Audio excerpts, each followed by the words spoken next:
So, Test. Ich denke, nicht funktioniert alles. Üben wir ein Spiel ran.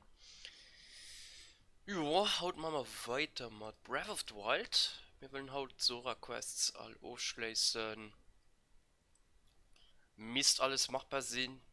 Und dann wüge, dass wir gezwungen sind, sowieso auf den Hyliasee auch zu kommen. Ja, gehen wir auch ein bisschen durch den Hyliasee halt ein bisschen erforschen. Eine Sache ist, mir hier gestern den Sora Helm gesicht an. Wir waren noch auf der Platz, wo die Sora Helm zu finden ist.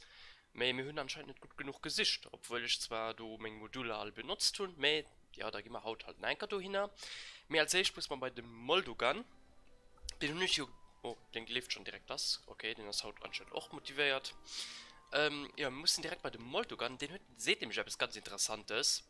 Ihr wisst, wir haben ja am letzten Part auch Lanz und als Gold vom Mifa. Die braucht man zwar nicht, die ist an unserem Haus, was wir endlich aufbezahlt tun. Ja, klingt nur Animal Crossing, also da war nicht. Ich muss los ist denke gucken, ob Fingerbrick steht, den ich meine, ob der do. Den hat nämlich, war ein bisschen tollpatschig. Und hat ein Replika von der Mifa Lanz an die Wasserfalle gelos. Also wir kriegen da ganz einfach Trickblicker hier. Aber das wird man auch loman, weil man die brauchen für einen kleinen Schreinquest zu machen. Das, ob das Lied passt, was das kleine Mädchen ist, viel gesungen wird. Ja, hin trippelt, du vertrippelt hin, so die Pri rundherum. Ah, Mulden, nicht Moldogan, mehr Molden. Du? Was gibt es? Die Zeremonien habe ich ja verloren. Ja, okay, wir brauchen nicht weiter Not zu forschen. Wie gesagt, ihr könnt am letzten Part ja oh Gott, ich kann nicht mehr schwätzen. Am letzten Part könnt ihr ja einfach die 10 Enker ganz oblös stellen und da könnt ihr seinen Text lesen. Aber basically, hier nicht sein Landzeit an die Wasserfalle gelos, an die können wir halt ganz einfach mit einem Strommodul rausfischen, sofern wir sie gesehen. Sie Leiter irgendwie in der Brick. Ich weiß nicht, wo sie genau leid, mir sie Leiter irgendwo. Schön um Main. Also ich habe schon ein bisschen auf meinem Main-Account gespielt. Und da ist mir das auch abgefallen. Ah, mein Controller, den will einfach nicht mehr. Ja, demnächst geht den neuen. Ich bin ein bisschen enttäuscht, dass es keine Farbe ging. Also, wann ich mal einen neuen Pro-Controller kaufen, dann ja, habe ich keine Wahl und muss mal schwarze kaufen. Bisschen langweilig, bisschen schön, weil ich das Splatoon-Controller habe und mit dem ziemlich zufrieden war. Ja, aber das Qualität bei Nintendo ja nicht mit der ist, die man eigentlich als 4 Stellen. Ich denke, da muss ich schon mal. Also das kann ich mehr erzählen. So, wo legen wir die Lanze hin? Ich denke nachher einfach auf Dice. Und da kann man sie gemütlich abraffen. Sofern wir Platz haben. Zeremonielanz anscheinend. Haben wir Platz? Ne, haben wir nicht. Ja, für war die abgeploppt, obwohl wir die Lanz schon haben. Mal ganz einfach, das ist Trickblicker. Das kann ich ja schlau zu beweisen, weil den do braucht man nicht mehr wirklich. Zwar demnächst vielleicht ein. Me, interessanter sei, ob der andere Land steht ja, dass es Land vom Mifa ist. An High steht halt, das ist genau die gleiche Land, ne? Genau gleichen Damage, genau gleichen Design. Siehst du, da steht eine Nachbildung von Mifas berühmter Lichtschuppenlanze. Sie ist äußerlich kaum vom Original zu unterscheiden, aber Angriffskraft und Haltbarkeit sind deutlich geringer. Ah, okay, zu gut stärkt. Hä? Stärkt das auch Mana? Was Mifas Lanz 22? Boah, mir ging das nach gucken. Also, das brennt nicht an. Ich denke, halt Porte mal Eis, weil du rumzukommen, das kostet also ein bisschen viel Energie. Dann ist es besser, wir kommen von Uhr, wenn du in der Welt mir Gilo Eis ganz einfach Schrein machen. Was mit dem letzten den hört.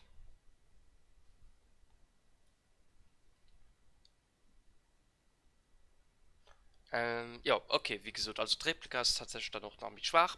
Wie gesagt, mir versingen Originalland, es gibt nämlich immer ein Spiel, als die mit Footy, kann ich die nicht so weit ich weiß auch nicht mehr zurückkriegen.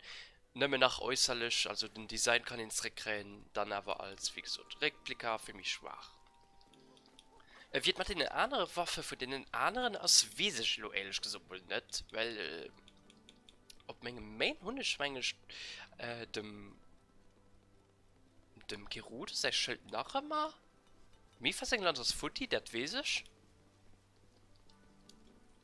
dem Goren sein Steinspalter gesagt bis an just die Normalsteinspalter miss ich auch nach Hund ja und den Orni sei Bo hundeschmängisch auch wo ich mal aber nicht sicher sind ob den überhaupt besonders als mir schwänge schon den Hütze und blauen Champion Banner rundherum gewickelt da tun die normal Orni Bay wie gesagt nicht so wir müssen herabrennen bei den Wasserfall ja, ich mache gerne also auch direkt wo mal Lashka wohnen nämlich muss mal bei den Totosee sind die fest immer gescannt mit nicht fand aber hier befindet sich tatsächlich den legendäre Sorahelm den ich ja schon seit paar Parts versprechen hucke dich wärm durch von enger Tru wie gesagt habe ich studiert aus halt schon wie lange hier wie gesagt für 2 Jahre für 3 Jahre mit das Spiel gespielt und so kommen halt relativ frei am Spiel halt 4 und das natürlich auch das echt bei den da gemäht wird obwohl ich den Helm zwar auch relativ spät hat nur dem sich ein bisschen mehr an der Welt getravelt sind aber trotzdem so ein Gebiet fall die sich halt dort was am meisten ja in der Mission halt bei nie gemäht wird so ich will ja schon kurz einen Eintrag weisen nämlich das Lied des Reckenfests da steht vom Himmel die Lichtschuppe fällt zu den Füßen von Sela aufgestellt glanzvolles Licht eine Prüfung erhält das ist einfach ganz einfach kann nicht drauf kommen heißt der Sela Wasserfall also das ist die Sela Quelle halt find Sela aus wie sich nicht also es ist anscheinend der Zelda den ich nicht kennen von die wir haben den Referenz ob Zelda aus ich gehe aber davon aus Toto se kennen ich Toto war der Manager von der Band Indigo Blues an Majora's Mask ja an basically muss ich einfach die Lichtschuppen landen du auf dem Turm du landen wie möchten dat mal möchten einfach seine Art Stampfattacke wann es springt an Rohfeld da kann ich nur schlecht teilweise mehr ich weiß nicht gleich dann möchte links zu wen ja springt halt mit der Land zu an den Boden an das will man bewirken und gibst mal du eine landen muss just bis auf zielen was hat first try seid nicht zuerst wir sind sogar gestorben da tun ich mal auch gedurcht am Main Game und hatte ich viel mehr Herz an viel besser Rüstung das war ein bisschen dumm von mir also wir können auch ganz nur auflegen wir mussten nur nicht für so weit wenn du rufknacken natürlich Mifalo Schäfer bützt ich weiß bon. So mal anständig Distanz tun mein Controller will damit ist das geklappt tun ja genau auch schon aus Zeremonielenze benutzt gehen für ein neues Schrein abzudecken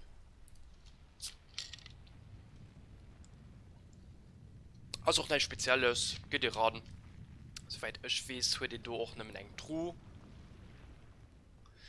an das war dann noch schon an der Tru wo wie sich nicht das ein Zeitquest immer gepackt tun falls ich Luna nicht so tun mir man haut sämtlich Sora Zeitquest also mehr Riesen haut an nicht Richtung Ornidorf mehr Richtung Hyliasee und ich gehe auch ganz gerne den Turm beim Hyliasee dann auch schon anhören weil Hyliasee geht nicht wirklich ist das sind am Anfang nie do nehmen diverse Sidequests bringt den du hin aber du ja ist ganz interessant wüge dass du eure Sora vor aus gefallen nicht wirklich mehr halt sich verlaufen wird können wir du ein bisschen rumwandern für denen zu helfen so ja als halt den Schrein so das ist ein bisschen schön viele Aufgaben die auf der Overmap muss man für Schrein freizuschalten wird dann so Schrein wird einfach nur ein Truget okay Rätsel mehr besonders bei ziemlich einfache Rätseln das hat ein bisschen schön mehr okay An Geld braucht man immer. Wieso mir Eishaus ist ja noch nicht ganz aufbezahlt, muss ja immer nach Müveln aufbezahlen. Und das können wir dann gut anlegen. So, ein Zeichen der Bewährung. Feier, der Tisch am Fungen können wir also ein Herz gönnen, respektive Ausdauer. Ich weiß aber auch noch nicht, auf was ich investieren. Ich denke aber echt an Herz. Ausdauer ist zwar auch interessant, gerade für Bierger abzuklauen, mir wirklich, dass man die nächste Zeit noch nicht wirklich klottern mussten, dann recht echt am Endgame, ob Bierger stoßen. Denke ich, bis bei Dornien können wir es ruhig mit Herz erfüllen. Irgendwann sind Herzen natürlich auch voll, da geht nämlich nach Ausdauer. Aber es soll noch los sein, Herzen nicht max outen, weil Ausdauer ist natürlich auch witzig? Nee, wichtig. So, ich gucke, das ist kurz, wo man noch eine Quest, die Stängel-Quest, ne? Die ein bisschen ätzend geht. Gucken wir mal schnell. Da haben wir auch alles da rein. Der andere Forscher. Alkalaya, da muss man auch nach Expansionskurs hat den. Dorf der sogar. Frischer Froschregen, das können wir auch noch machen. Ja, Sportkrüten sammeln mal so. Davon getrieben. Das ist der durch. Okay. Okay, es ging zwar noch so, dass die Probleme haben. Wie gesagt, ich gehe mal die Steintafel-Quest freischalten. Und da rennen wir bei den Helm. Weil von da aus gesehen man dann noch ziemlich gut. Wo man vielleicht überall hin muss, wenn man den Molden. Was seht ihr eigentlich von Schluttlandzun? Ah, ihr seht eigentlich, dass wir sie behalten können. Du, was gibt es? Am Seelafasserfall scheint etwas zu leuchten. Hast du irgendwas mit der Zeremonielanze angestellt? Aber wie dem auch sei. Kaum was du gegangen, ist mir der Wortlaut dieser Überlieferung wieder eingefallen. Okay. Ja, okay. Wenn ihn das mit dem Wasserfall noch nicht gemäht wird, dann hätten gesagt, ja, du kannst, du hast Land aus dem Wasser gefischt, mal, du kannst am Anfang halen. Ja, wie gesagt, das hier eine Menge Replika, ich krieg halt easy neu beim Schmied gemäht. Okay, das schwätzt mal um mit der nervigste Quest, also, es gibt zwar noch viel anderen Trash, aber der Zeit geht definitiv am Sora-Bereich zu den schlimmsten. Du meinst also, er kann auch ohne Mifa noch etwas zum Kampf gegen Ganon beitragen? Ach so, entschuldige, die späte Vorstellung. Mein Name ist Giotto. Ich bin ein Historiker, der die Geschichte der Soras erforscht und an zukünftigen Generationen weitergeben möchte. König Dorephan soll diesen Gedenkstein selbst beschrieben haben. Aber jetzt ist er stark verwittert. Die 10 Gedenksteine außerhalb des Dorfes, ja, ich bin zu alt dafür. Jo. Mache ich gerne, leider. Wir haben da schon pur Fond, nicht all. Schön den einen oder anderen stirbt am Map. 2, 3 Stück Hummer. Der Rest ist halt komplett verdeelt an. Ist ziemlich nervig zu fanden. Ich denke, es ist nicht zu dumm und ich mache gerne, also sobald ich fand auch den mit irgendeinem Zipsi, dass wir dann Bescheid wissen, dass wir da waren. Wir riesen die Insel denken wie man das machen, ist eigentlich ganz easy. Wir knuppen da einfach so Lichtstrahlen hin.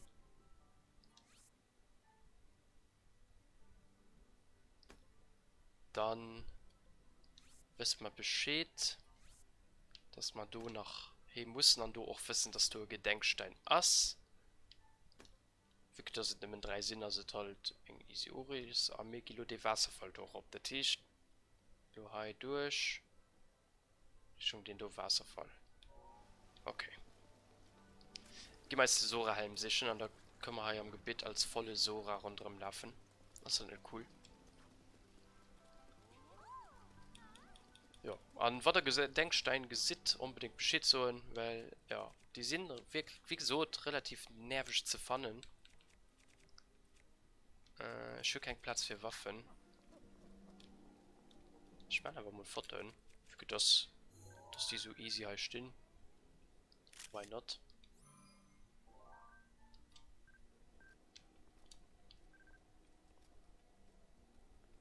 Fokus vielleicht schwer tun. Ach Gott. Da beim Kontrolle ist schwer nicht. Ich bestelle gleich wirklich, ob man so einfach Kontrolle. Kann ja nicht wahr sein. Kann ja leider nicht wahr sein. Ja, ich muss so einfach gucken, wie den. Kann ich den Drift doch behoben? Ich schon halt das Werkzeug nicht. Mal ein bisschen Glück mit mein Bruder da hat. Weil hin an so einem Bereich, wo ihn so klein schrauben muss, abschrauben und so schafft.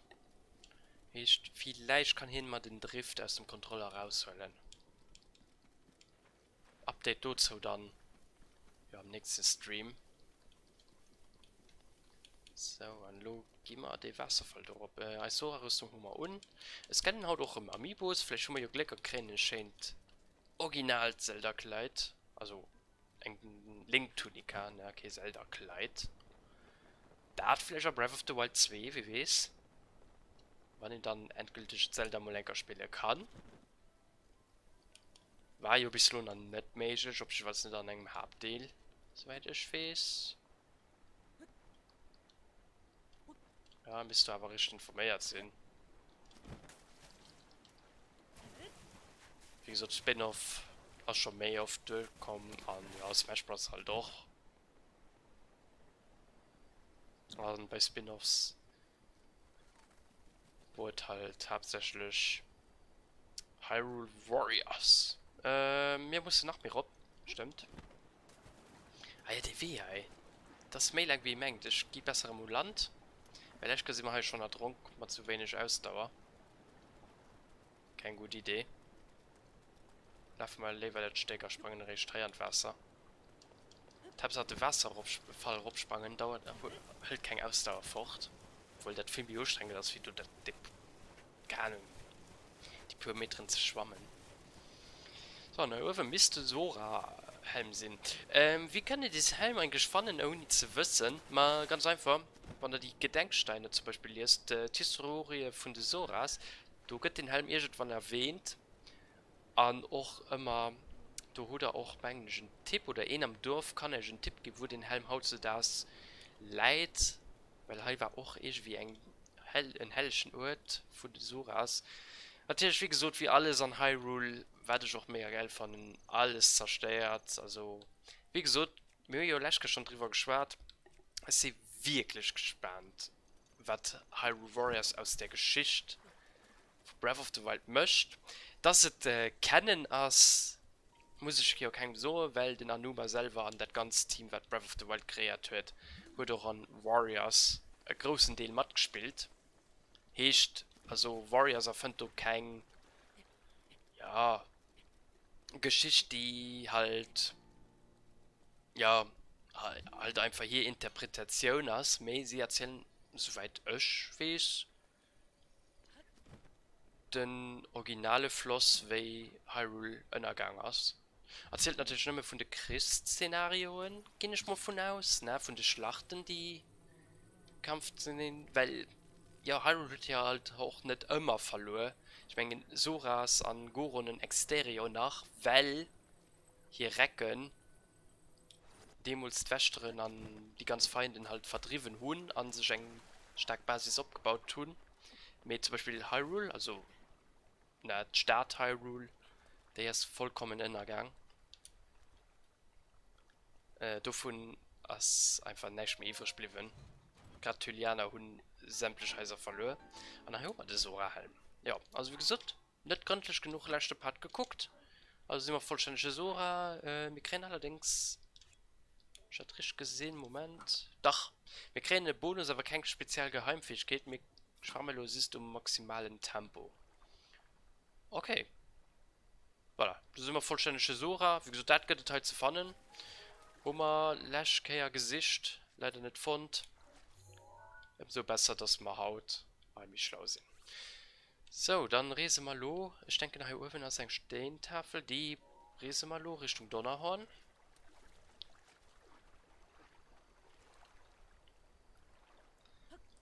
Und, ja, da gucken wir mal, wo wir die anderen Steintafeln nun treffen. Lo gehen wir mal der geringer Spur noch.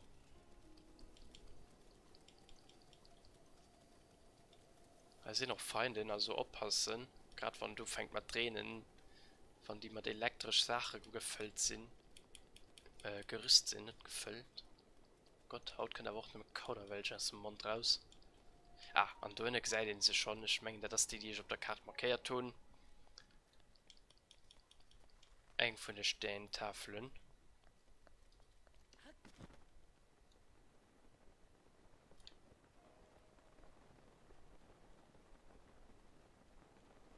Und das scheint doch die zu sehen. Mal perfekt. Guck mal, Stelun. Ich gucke so just kurz. Noch fehlende Gedenksteine 9. Okay, wenn wir mit engen Gedenkstein hier gespart, ich weiß nicht, ob das den am Dorf war oder ob das schon ein Ass über den wir gelesen haben. Boah, gehen wir gleich gewusst. Ich weiß nicht, ob das wo. Aber das scheint eng einer zu sein. Wie gesagt, wenn ihr das lesen wollt, könnt ihr ja die Partei pausieren. Ganz fertig durchlesen. Ich meine es nicht, weil die Texte sind relativ lang. Und ja, wie ihr seht, wir lesen sie anscheinend auch zweimal.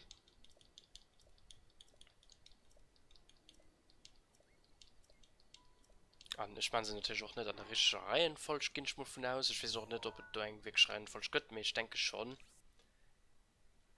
Also bei einer Version sprangen wir halt ein bisschen durch Zeit. So, die Geringmarkierung, die holen wir weg. Der Stern bleibt. Und da reisen wir bei die nächste. Ich hoffe, dass wir NRW. Ah gut, die sind da. Das ist ein bisschen. Das ist ein bisschen blöd, weil ich gebe Menge mir gehen über Jabu Plateau da hin. Weil gerade diese Bereich schon mal noch nicht viel gesehen. Und ich weiß noch nicht, ob du auch vielleicht Tafeln sind. Ich mengen aber mal, dass Tafeln nicht mehr an diesem Bereich sind. Ich kann mich da ehren, wie gesagt, dafür gehen wir auch eine große Witz zurück. Aber ich menge mal stark, dass es nicht mehr ein wo. Den heißt ja ist auch interessant, du hast bestimmt auch etwas Nettes verstoppt. Boah, gehen wir mal einfach gucken. Da scheint die auch nicht mehr raufzugehen. Weil auf der Karte ein bisschen wie hell brungers, werdet mir hell schleit an mir dunkel halt mit Dave. An die ganz dunkle Sache sind logischerweise Beam respektive Strukturen. Ich denke, das ist aber jeder engem bewusst den halbwegs Karte lesen kann. Ich gucke, es ist von der Uhr, wir gesehen halt ganz gut auf den Stausee. Nicht, dass du irgendwo so eng. Ich denke, Dingen nass. Und werde ich auch gucken, as 8, okay. Da zählt er dann schon lo ab lo. Also wie so Teil lo nicht, die versteht sind. War mal ein Gesinn.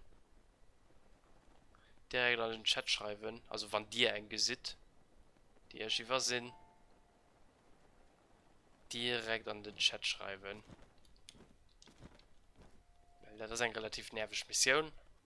Ich gebe die aber gerne Haut aufschließen. Am schlimmsten Fall halt mit einer Karte aus dem Internet.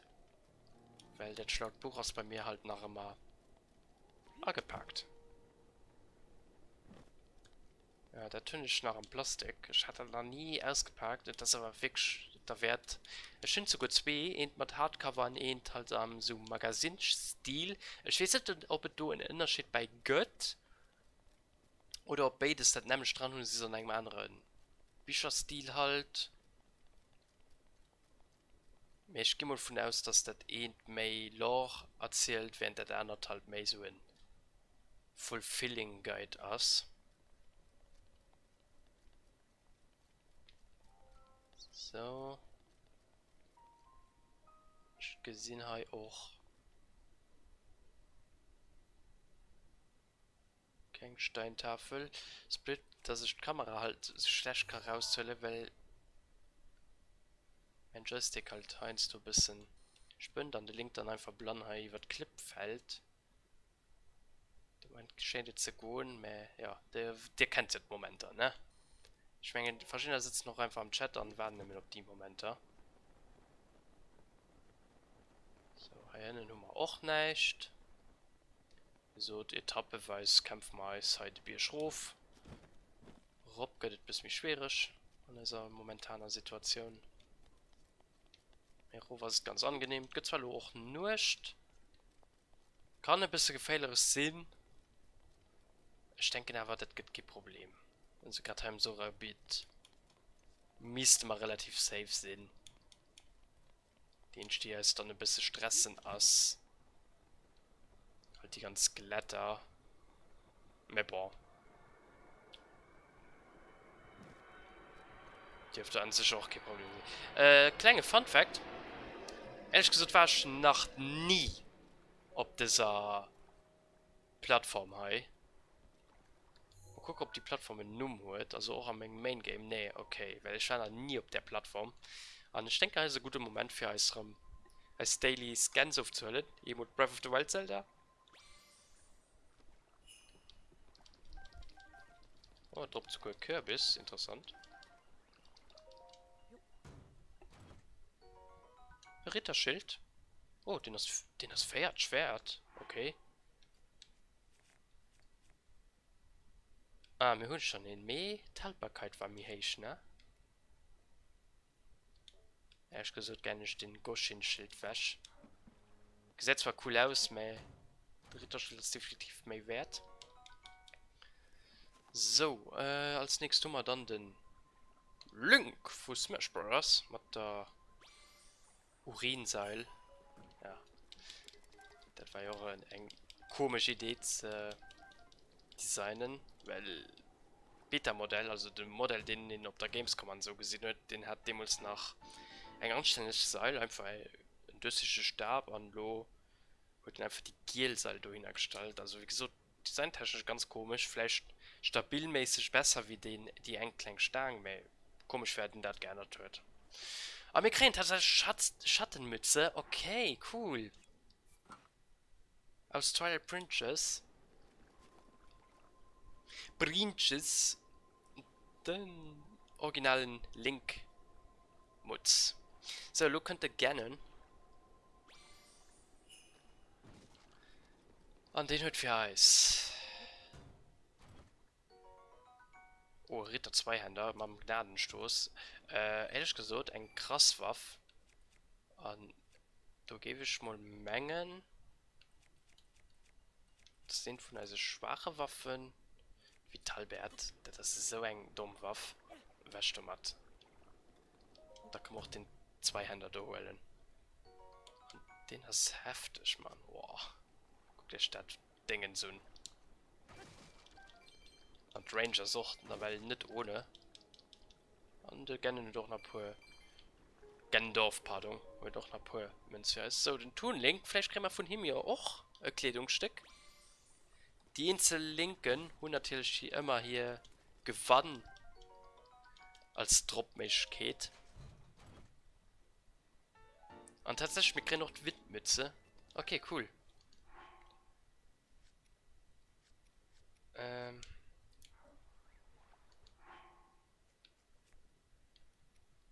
Die ist natürlich ein bisschen wie hell, ein bisschen wie Tuni.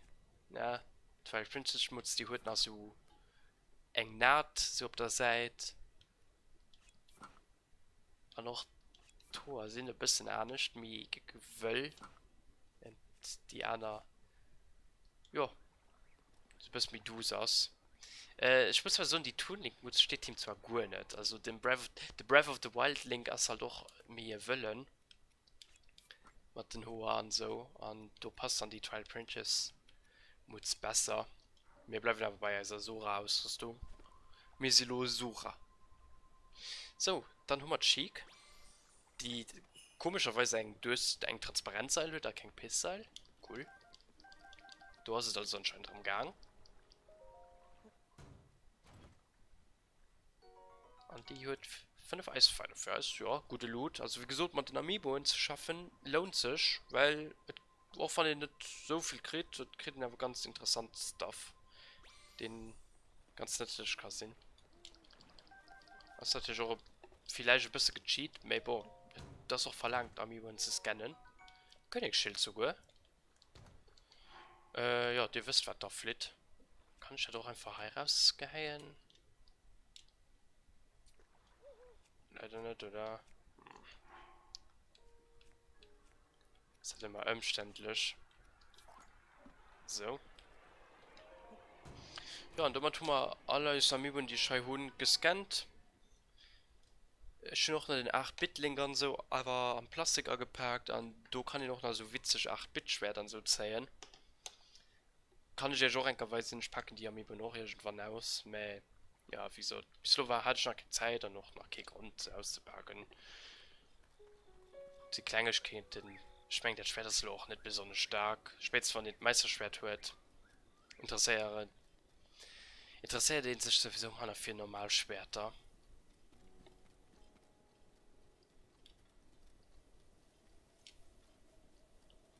So, und da wandern wir halt durch. Du, der Wasserfall, Rob, weiß ich nicht, waren wir da schon? Ich denke, wir gehen nur mal bis Rob. Zu Highlands zu erforschen, das ist halt mega cool.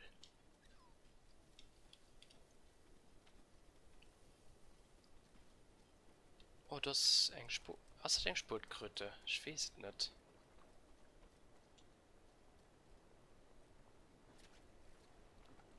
Ah, die schwimmt fort. Die spawnt hier auch. Ja, die spawnt doch, okay. Boah, wann dreht sich mal Sportkröten, so einfach ist es. Zieht da Vorteile. So, mir kein Elektrofall, also das hätte man einfach kennt den elektrischen Schässern, ja, quasi alles umbrüscht. Wäre ein bisschen rabiat, aber ja, hast halt leider abrupt, weil doch eins du notwendig. So, mir klammern nur halt viel Rob, den ist ja nicht so groß. Aber auch High-Oven scheint nicht wirklich zu sehen, allerdings. Ja, nee, das ist einfach eine Map, die nicht mit du hast, okay. Ich glaube, das wäre ein Extrem Davis See. Nee.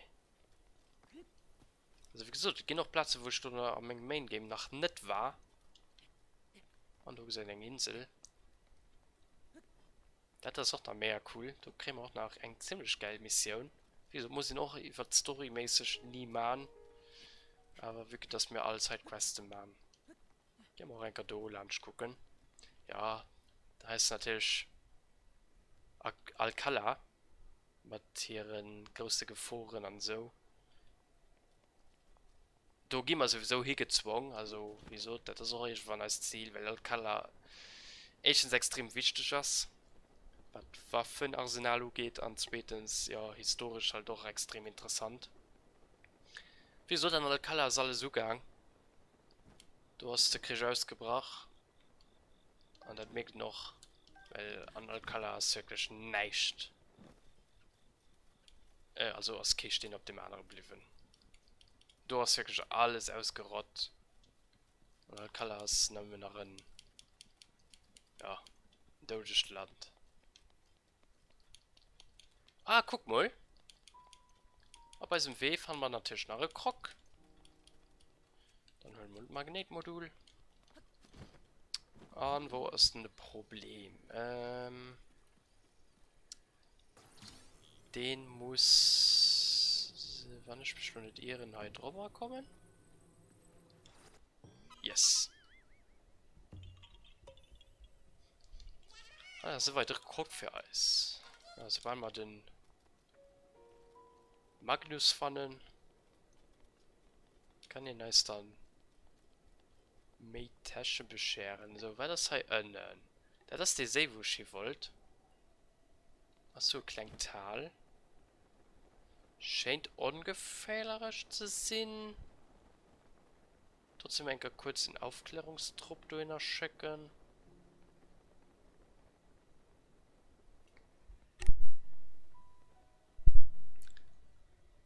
Lust vor von meinem Krog. Ah ne, das sind... Ah, okay, das ist so ein Fels. Ich weiß nicht, ob man genug Waffen und für den zu besiegen. Mit so ganz normalen Ivarok. Die besiegen am Anfang ganz easy. Hannen hun die so eng schwächt. So Leuchtstein an wann nur an der Bude geht. Kann er am Anfang oppeklammen. Weil ein bisschen dumm. An den erwischen, das mir Bombe weil eine mir kein okay. Ja, da muss man schon bald mal einen Hummer drauf schlagen.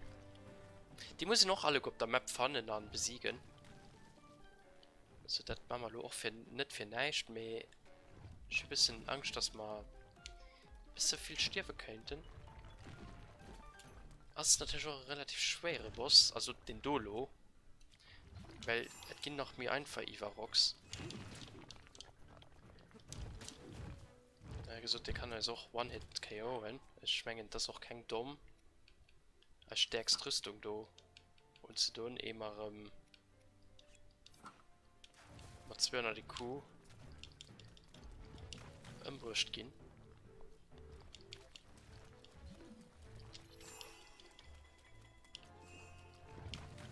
So, Vanille singen. Denken sich geht, da kann ich mir ein bisschen Damage machen, Arm auf Aufstand gehen. Oh, mir nur getroffen, oder? Ne? Oh, keine Ahnung. So,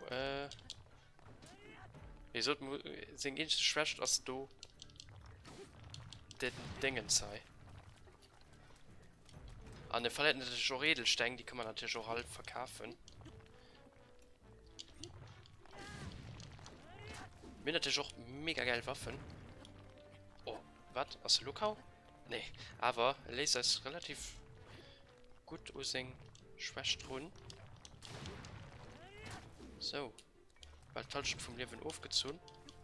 Ja, also aber okay von den schweren. Also, den ist aber machbar. Wenn sich nicht so dumm aufstellt. Und ein bisschen auf Distanz bleibt. Mir versucht geschwind abgefällt. Wie gesagt, wenn ich kämpfe, eigentlich geht das auch nicht schnell. Also, ich würde legit der Gegner mischt. Oh, das war gut ein Treffer. Aber ich wünsche die Edelsteine auch vertrieben. Die man heißt, könnte sneaken. So, da muss man ein bisschen aufpassen. Das ist nice erwischt. So. Oh, du leid. Leuchtstein. Okay, den hast du nicht so viel wert. Ich denke, ich benutze mein Dingesmodul.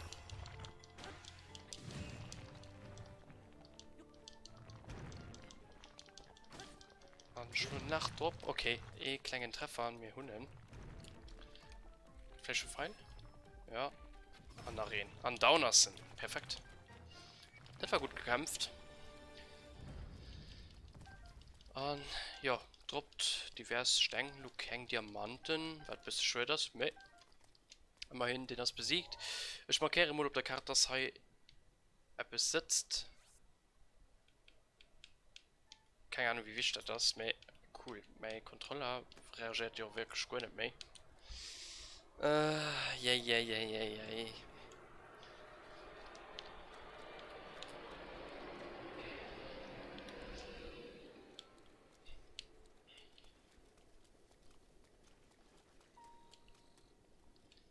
Problem ist schön, ich kann zwar Joy-Cons auch benutzen, aber ich schön der Griff nicht dafür.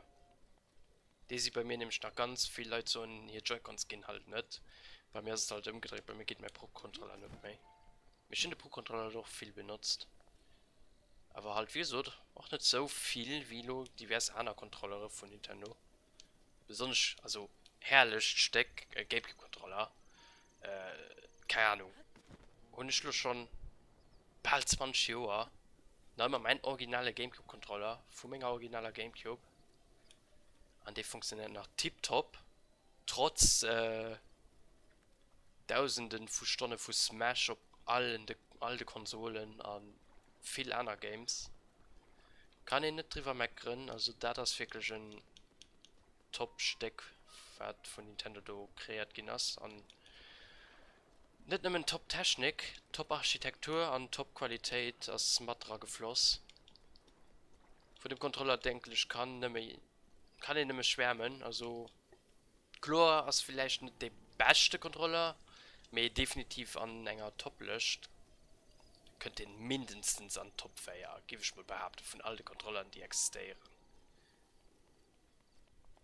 Weil auch nach Haut kommen halt Controller auf dem Marché von den neuen Konsolen und so, die einfach kann und der hat einfach nicht können, trotz der Erfahrung, die Haut existiert, und trotz dem Budget, den Haut du hast, kriegt er nicht hin, so etwas, was 24 Jahre perfekt war,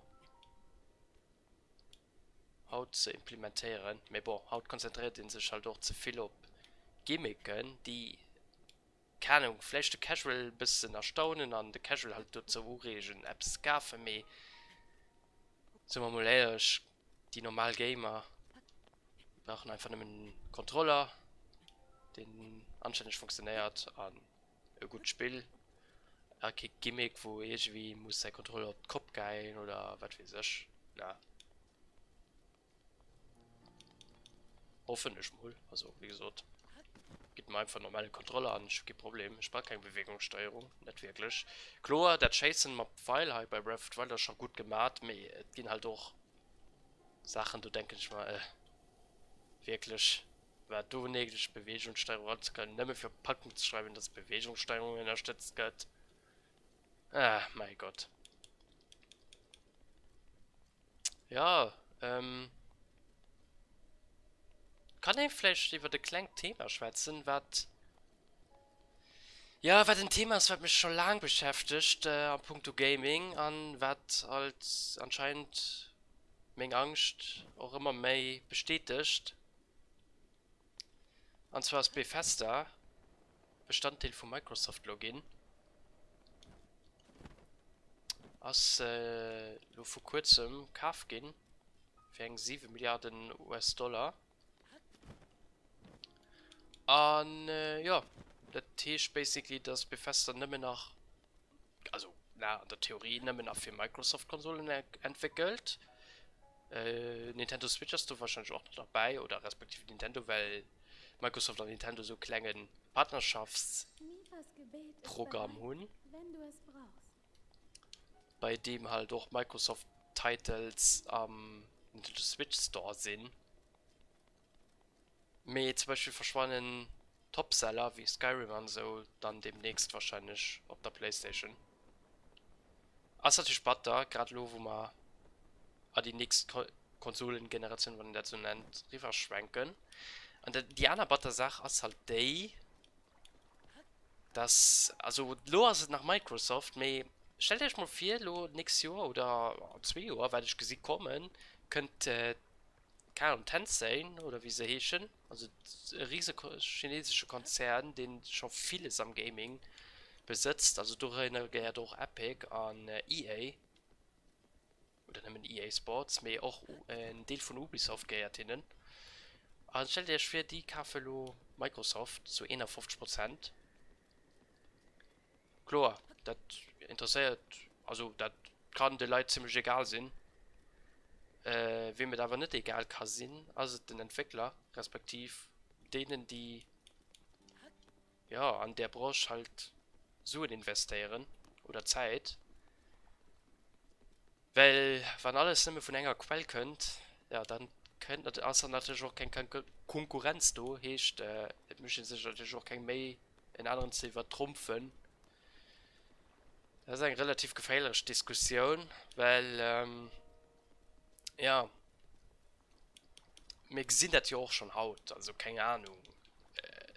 An der Zukunft wird es zwar noch viel wie schlimm gehen, mir wird getaut schon an Gaming viel investiert. Ich meine, guck, Nintendo, die klagen ihre Schrott, also sozusagen hier veraltete Schrott von 24 Jahren oder noch mehr zu 30 oder Jahren nach immer an den Shop auf verlangen dafür quasi, ja, nicht der Vollpreis, aber trotzdem etwas, was schon, keine Ahnung, nicht geschenkt ist, 6 Euro bis 10 Euro kann der drauf gehen.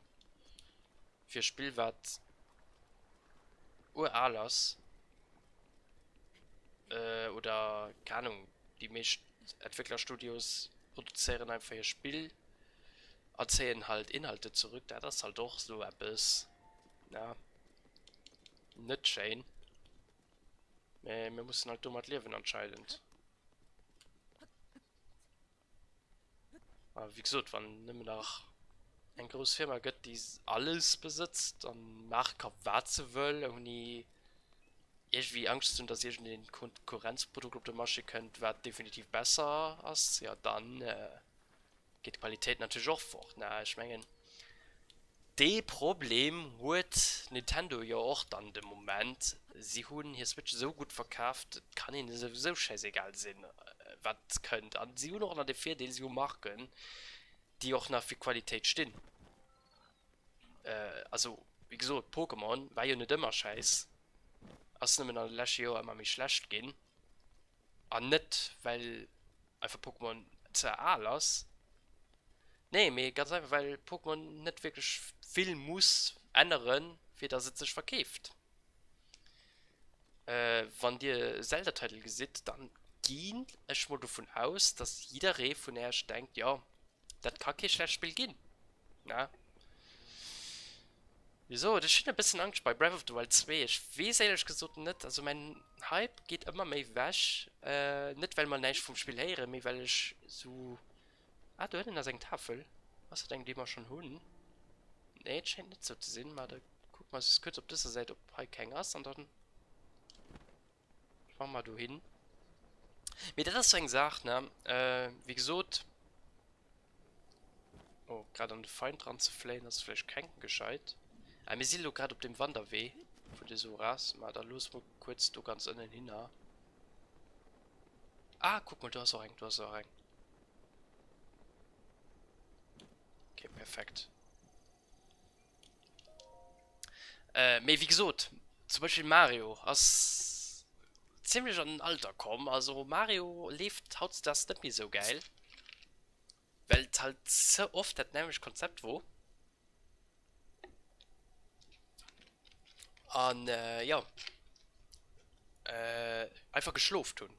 Mario hat einfach geschlafen. Weil Mario braucht halt doch nichts mehr, weil Super Mario du steht, wie sie da das erkäft. Ne? Ich gebe sogar behaupten, dass Mario heute das für Nintendo das was Mickey Mouse seit paar Jahren für Disney ist. Einfach das eingestellt, was jeder kennt. Ich weiß nicht, wen von den zwei mehr bekannt ist, aber ich gebe mal Mengen, also ob man es sind allen zwei gleich bekannt. Also es gibt keine Person auf der Welt, die eigentlich Super Mario nicht kennt oder nicht direkt, ob es damit aufhängen kann. So auch mal Mickey. Naja, ne? Stereologer bei Generation du die dummer gebe ich mal behaupte lohn nicht so krass abgewusst ist, weil ja ich weiß weil du nicht wie am Fernseher hast, ne? So keine Ahnung, ich habe keine Ahnung, was für Mickey Mouse in Haut laufe, aber ich gebe mal behaupten, dass so ein richtig gut Mickey Mouse Zeichentrickserie nicht existiert, ne? Selbst wie gibt man immer so ein Goofy-Serie mit seinem Jungen. Also sein Opa war irgendwie so ein Autosverkäufer. Oder, was ich immer dick gefeiert und war das Mickeys Clubhaus. Das war mega geil. Das war am Anfang mit dem Mickey durch so ein, oder der Mickey als ein Crew hat so ein Nightshow. Und das sind so diverse Disney-Charaktere, die ihn halt zu der Zeit dem uns nimmen aus den Kinofilmen erkannt wird, also in den originalen Disney-Kinofilmen. Aber war schon ziemlich cool, die mega Crossover dort zu gesehen. Das war eine ziemlich geile Sendung, muss ich so, weil da waren noch so Goofy-Episoden, dann so Donald-Episoden dran. Also, das hat so wirklich so abgebaut wie so eine Show, wenn da, keine Ahnung, auch wenn ich schon kein Fan von dem sind, nee, mit dem ist nicht zu vergleichen, aber wenn einfach so eine TV-Show gucken geht, na, er steht da sitzt an so Sketch-Comedy gemäht wird, das bisschen das. Das war schon immer ziemlich cool. Mehr auch, gut, Mickey so am Fernsehen muss ich so ein Hund zwar nicht gesehen, mit Duckwing Duck zum Beispiel war auch immer ziemlich cool. Oder, ja, All-Time Favorite, also DuckTales. Duckwing Duck, Mensch, war wohl nicht von Disney, oder? Oder? Ah, ich weiß es nicht. Ich meine zwar doch. Ich weiß es nur nicht mehr genau. Sie kein Experte dran. Sind wir nicht mehr ganz sicher. Mehr, ob jeweils ihr wisst, was ich meine. Also ich denke, jeder reden, die so ein bisschen an Menge Generation geboren ist, den kann du mal Apps verbannen. Mehr DuckTales halt auch ultra krass. DuckTales konnte ja auch ein ja, ein Remaster der Remaster, weil ich nicht nennen will, das für mich ein Frechheit, weil den daraus gemäht wird. Aber, boah, Stil verändert sich halt auch über Zeit, ne? Ist klar, dass in Haut natürlich andere Stile ausprobiert, dann die kann er dat dann mehr feiern wie das früher, da ich meine, das lässt sich ja auch nicht aufbestreiten. Aber boah, trotzdem, ich fand den neuen Stil auch wirklich nicht gut gewählt, das ist alles ein bisschen wie Ecke, so wie rough. Ich kann nicht über den Humor so, ich weiß nicht, ich habe die Sendung nie geguckt, ich gucke nicht mehr mal, dass DuckTales neu abgelöscht gehen ist, aber in einem ganz anderen Stil. Ja, wie gesagt. Ah, du hast einen da rein. Und wir fanden sie aber all. Das sind wohl keine, die man explizit urlesen müssen, die man schon von tun. Das ist gut. Wie gesagt, klar ist natürlich in Delo 2007 geboren ist. Sind das Sportkröten? Yes! Okay, die kann man noch schon sammeln. Oh, da sind da lauter. Weißt du nicht zu dumm umstellen? Kriegen wir die 5 zu gut zusammen. Ah, die erste. Oh ja, laber nicht. Schwamm halt einfach nicht stehen. Wie viel haben wir der lo? Ich wollte am Anfang Sportkröte gucken. Fitkröte. Ah, du. 5. Ah, perfekt. Ja. Also wie gesagt, das ist natürlich logisch, den du 2007 geboren hast. Dann werde ich zwar bezweifeln am Fernsehen obwurst, dass die natürlich dann mit denen DuckTales vertraut ist, an die DuckTales feiert, die dann laufen. Ich will ja mal nicht behaupten, dass alles schlecht das vertraut am Fernsehen lebt, aber erstens gehe ich mal stark davon aus, dass haut das quasi keine Fernsehen guckt. Ich meine, die nach Fernsehen gucken sind am Anfang Eisälteren, also die so 90er Jahre geboren sind, vielleicht 80er nach, also die ganz älteren, die zwischen 50 und 66, also 7, ne, 50 bis 70 gibt es Mengen, das sind alle Haut das Älteren. Die gucken auf dem Fernsehen, weil Medium Fernsehen für die erstens demals die Revolution waren, na, vom Radio auf den Fernsehen. Und zweitens halt nicht anders kann tun. Ich muss auch sagen, ich kenne mittlerweile viele Leute, wo die Älteren selber auch am Gaming extrem aktiv waren oder noch immer sind und auch Ahnung vom Gaming haben. Also da gibt es auch schon die Kategorie, die sich entwickelt wird mit den Älteren, die Gamer sind. Haut sie das natürlich mehr, also ohne, also kann ich nicht aufstreiten. Älteren, die, also ja, Eltern, die Haut, so mal so. Leute, die Haut älter gehen, die sind wahrscheinlich sogar nach am Gang zu gamen. Da wird noch nach lang gamen. Ich meine, die auch Rentner schon, die gamen. Die sind zwar wie modern wie hier Artgenossen, gebe ich schon mal so hin. Ich denke, gerade als Generation, wenn die mir alles, die wird auch noch mal gamen.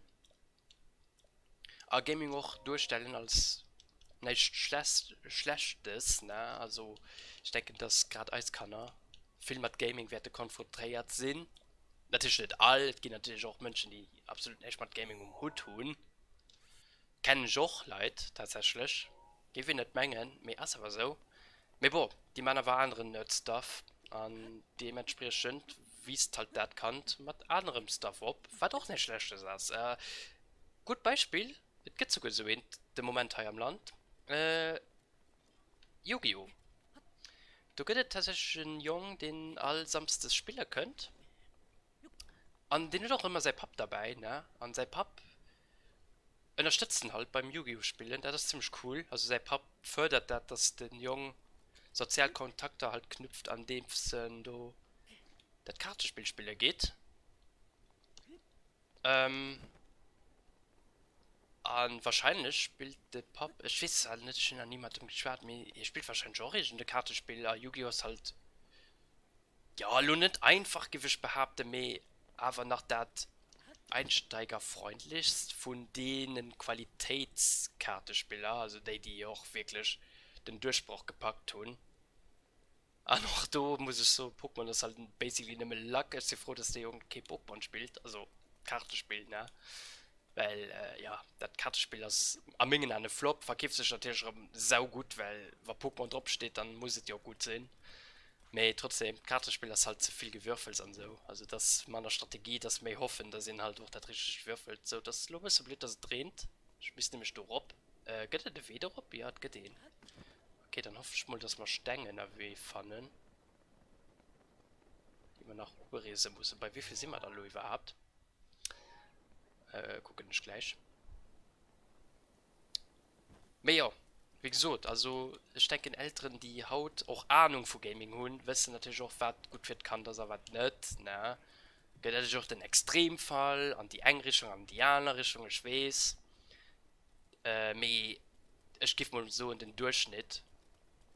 Die Durchschnittsgruppe ist interessant, das ist nämlich eine Sidequest für speziell Kleider zu kriegen, das ist ein anderes Spiel. Das ist aber nur noch zu weit fort.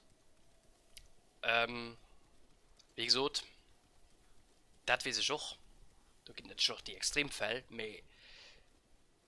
wir als Eltern sind halt viel mehr informiert, was Gaming geht, wie du als Eltern, die zwar viel gespielt haben, vielleicht als kann, aber das war Demos ja auch ein ganz anderer Branche. Ne? Demos war halt nicht mehr for fun, Entertainment, haut das jetzt ja ihn von den stärksten Mediumen an beeinflusst doch viel. Oft Skandale und so, ne? Das wird wahrscheinlich früher auch teilweise aber nicht so krass wie Haut. Ich meine, Politik interessiert sich sogar Haut für Gaming, weil Gaming Haut ein Problem auf verschiedene Basisen durchstellen kann. Na, wie gesagt, das sind definitiv, also schon definitiv Hoffnung an Gaming. Aber wie gesagt, ich will halt ein bisschen speichern, weil die Mission ist so nervig, dass ich ein bisschen Angst habe zu sterben. Und das wäre wirklich ein bisschen schön. Ja, guck, sie verletzt sogar hier Asian Männer. Ich weiß nicht, wo ich hier rennen muss. Wie viele Sterne haben wir dann? 1, 2, 3, 4, 5. Okay, 5. Also noch 4 fehlen.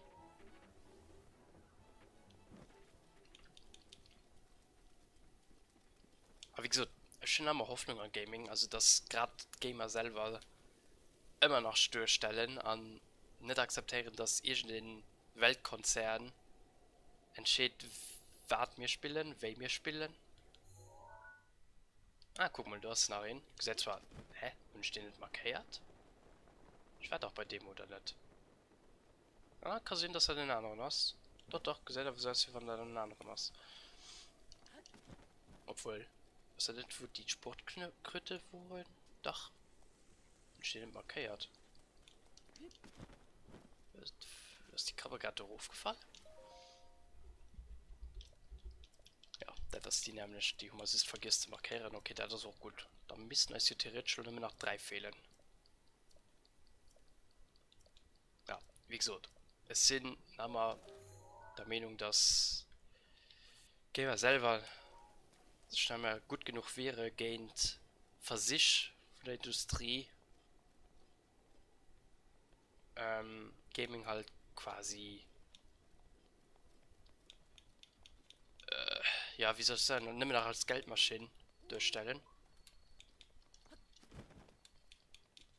Aber bon, es gibt natürlich auch so komische Decisionen, die auch politisch Sachen mit abfließen lassen. Ich schwätze nicht von E-Sport an China-Skandale an so, aber ich meine halt allgemein. Wie war denn ein Spiel für 18-Jährige die Leute verbietet, an ein Casino mit echtem Geld zu bezahlen? Aber ein Spiel, was alle 13-Jährigen daheim kann holen, weil gefahrenlos ist. Und die können aber den Älteren hier Kreditkarte drauf wechseln, für hier Fußballspieler zu kriegen, ne? Das ist aber komisch, ne? Aber bon. Das ist auch nicht mein Problem. Ich meine, ich zum Beispiel als älter Deal weißt, wie Spiel mehr kommt. spielt erwähnt nicht, respektiv, ja, wegen Dealer vom Spiel, spielbar sind erwähnt nicht. Ich denke, mehr als ältere geben dann halt auch mal diese kann Zusammenspieler spielen. Auch wenn du hast, du sitzen an nur gucken. Der Let's Play Faktor, ich weiß. Mir boah, da tun, also, keine Ahnung, ich will auch keine Generation nicht wie beleidigen, also, wie so Mengen Älteren 100 auch gebet. Zwar nicht immer, aber gerade als Kant sitzen sie halt auch an der Stufe und nur geguckt. Oder vielleicht sogar Matt gespielt. Am Anfang waren sie ja sogar hier Konsolen, also, keine Ahnung, ich weiß nicht, ob ich das so tun, aber meine erste Konsole war am Anfang ein NES, die ich auch heute noch. Das ist am Anfang meiner Mami-Konsole gewirrscht. Mit Super Mario und Paperboy drauf. Zwei Alltime Classics, ich meine, Super Mario kennt jeder. Paperboy, wen nicht kennt, göttliches Spiel. Wenn bis heute noch über Remake oder irgendetwas, was die Qualität von Demos zurück könnt. Grafisch brauche ich gut keine Erneuerung mehr. Ein herrliches Spiel. Ist auch nicht so belebt, ist auch nicht. Also, ist schon immer das Glück. Oh, ich rein.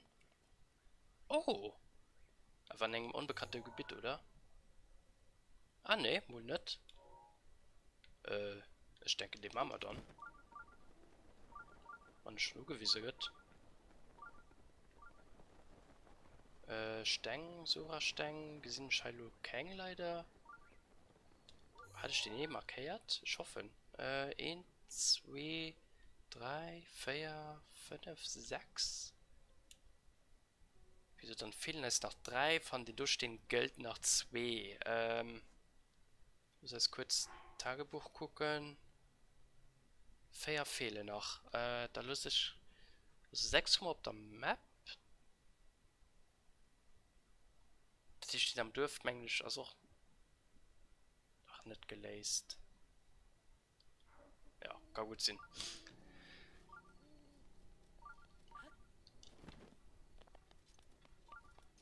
Ja, wie gesagt, das ist ein interessantes Thema, wo dann wohl ein bisschen können dann Kommentare auch matt diskutieren. Oh, hä? Und ich die schreien die war dort Main gemäht? Ich bin ja gespannt, was für Rätsel du dran hast. Oh, eine starke Wand. Keine Ahnung, ob wir den Flurriwab überstehen können. Ich hoffe, das Wasser wird eine Last mit gesagt nur aus, ja. Aber viel Feinden drauf. Eieiei. Ah, doch, ich weiß, hier schreibt das, ja. Also, ich weiß nicht, was du als du Banden erwartet, mehr. Den Hund ist auch schon definitiv gemäht. Also, relativ gefährliches Gebiet. Viel Gegner, viel Fallen, oh Gott. Ja. Bisschen gefährlich, oh Gott, Donner Gegner auch nach. Da löst er es kurz in. Okay, Firefall. Ja, dann probieren wir mal als durchzukämpfen. Holen wir ein normales Schwert.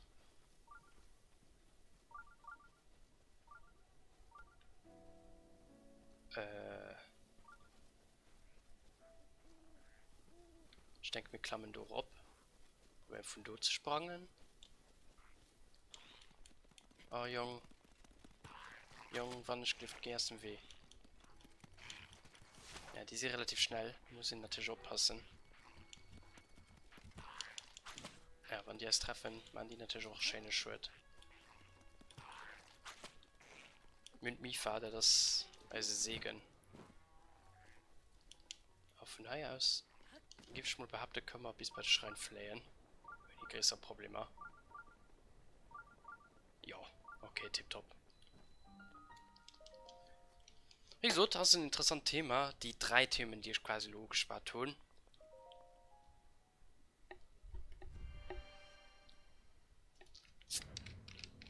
Das stimmt natürlich für die Zukunft von Gaming, habe ich gesagt. Weil die sieht meiner Meinung nach nicht blendend aus.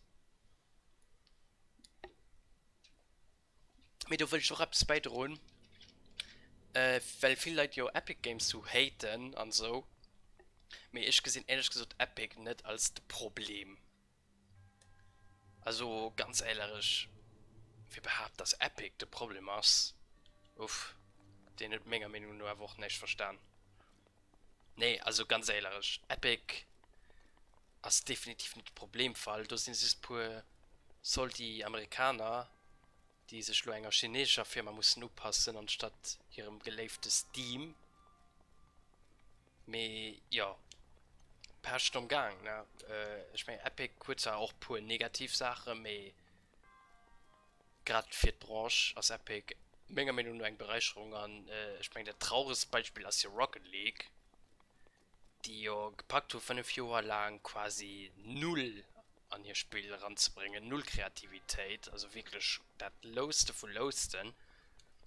Und wird wirklich müssen dazu kommen, dass eine chinesische Firma könnt Lizenz aufkauft, alle den Content könnt, den wir warten. Klar ist natürlich auch vielleicht nicht der beste Content, aber vieles, was die Community schon seit Jahren braucht, weil hun gekrascht wird, für zu kriegen, könnt dann lo bemol an das, ja, das größten. Das ist blöd, dass man kein Firefly haben, weil den Dungeon kann ihn easy lesen. Mir wirklich, dass mir kein Firefly haben, muss mir halt ein bisschen rätseln machen. Ja, du stellst dich halt Psyonix, also die Rocket League Kreaturen dahin als hätte sie die ganze Stuff gemäht, mir ja, wieso? Er tut ähnlich geht mit Fortnite, was du Rocket League könnt. An dem Sinn, dass Fortnite zum Beispiel, ich hätte nie verstanden, die Leute haten immer Fortnite, Fortnite ist immer so schlecht, aber so, keine Ahnung, wenn ich so durch den Internet scrollen, also ich bin kein Fan von Fortnite und so, aber der Content ist einfach immer da. Mir Epic ist auch gut für Steam-User, weil sie, ja, eben. Und wie gesagt, Fortnite hat einfach immer den Content geliefert. Ne? Sie haben immer Kooperationen gehabt, ewig schon sie irgendwelche Eventer. Sogar, das weiß ich mal nicht, wir sind sogar DJ-Eventer am Spiel gehabt. Also das einfach, keine Ahnung, ob der Map einfach ein DJ war, den halt seine Musik gespielt wird. Ziemlich nice, kann den bei Rocket League auch einfach implementieren, einfach an Tribünen. Ich einen bekannten DJ, keine Ahnung, von mir so Vici. Und ja, da rollt der Boutique. So, ist gerade zu blöd, das Rätsel halt zu lesen.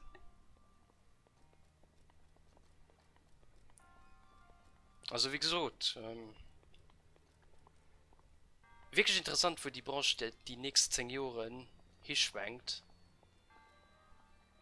Ich habe ein bisschen Angst, dass es dann die Negativphase geht, aber ja, Star Wars Battlefront wird halt gewesen, dass aber nach Hoffnung du hast. Ah Gott, hätte ich eine Firefly. Wäre so viel mehr einfach. Ich finde den Dungeon dann nie gelesen. Also noch nie so gelesen, wie ihn soll lesen. Ich muss wahrscheinlich den Block irgendwie so drehen, dass Agents Flammen nicht ausgeht, aber all die Fackeln gehen. Okay. Wie war eine Stadt, ich gebe mal Mengen. Warte mal. Der Fall weiß drauf. Der Block dreht sich und da geht normal Fackel an Wasser. War nicht so cool aus.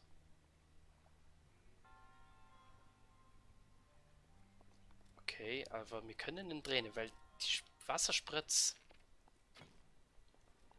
Oh Gott, muss ja doch noch perfekt sein. Okay, die Wasserspritz, die ist Würfel. Dann, wenn ich aber drehen. Da muss ich Rob drehen. Also der Block muss nur überkommen, wie man statt.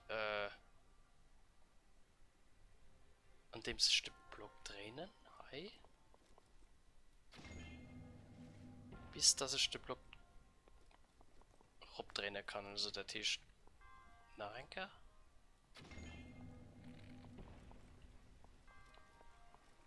Warte mal. Ich muss aufpassen. Ne, Flammen bleibt oder auf seiner Platz, stimmt. So, hallo kann ich. Oh Gott, das Wasser, das wieder sprutzt. So, hallo kann ich. Die Fackel entzünden. Perfekt, Nummer 2 Fackeln, die Uhr sind anscheinend. Die Last steht wo? Was das lo am Boden? Einfach mal, werde ich lo auch nach darf nicht vergessen.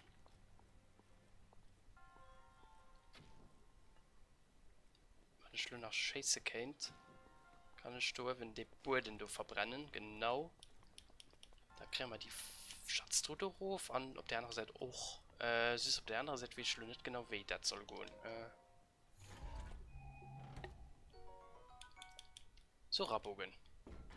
Ja, muss ich mal tollen. Ich meine schon reden. Der ist ja sowieso ein bisschen aufgenutzt, obwohl ich noch so Schrottleihen wie Reisebogen. Weg damit. So Rabogen. Perfekt. So, die do verbrennen mal. Ja, und das war die Fackel benutzt. Ah, und du hast nein. Okay, also die Block mussten das sich einfach drehen. An die richtige Richtung. Oder nur mal das gepackt. Also okay, schweren Dungeon. Wie gesagt, mit Firefile, ich war immer mit Firefile in High. Die könnt ihr schon denken, wie easy das dann ist. So.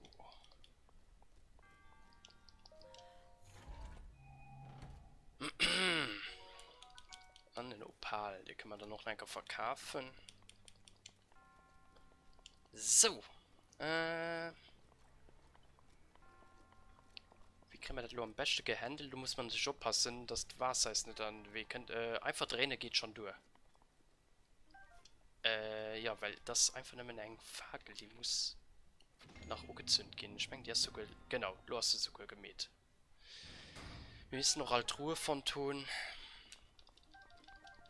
Dürft uns sich, jo, gelesen sind. Und wir können als Pfeiler auch zurück.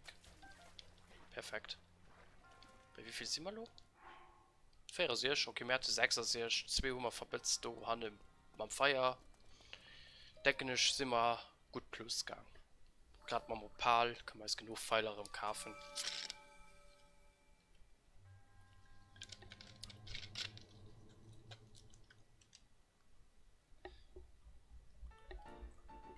Ah, Steve, warst du die ganze Zeit dabei oder was gerade recht kommen? Willkommen am Stream. Und ich habe nicht ganz mal länger Mauer geschwart. Gut zu wissen.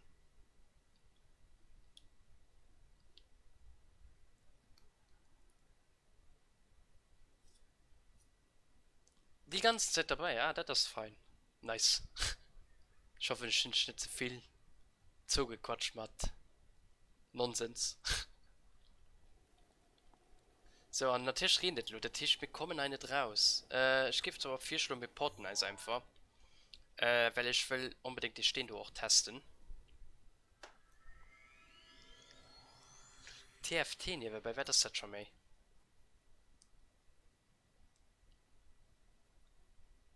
TFT, was hat ich selbst LOL-mäßiges? Das ist schon keine Ahnung. Team Fortress, nee.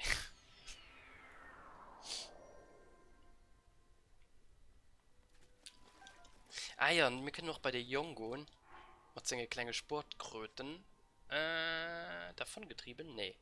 Wer das hätte schon mal?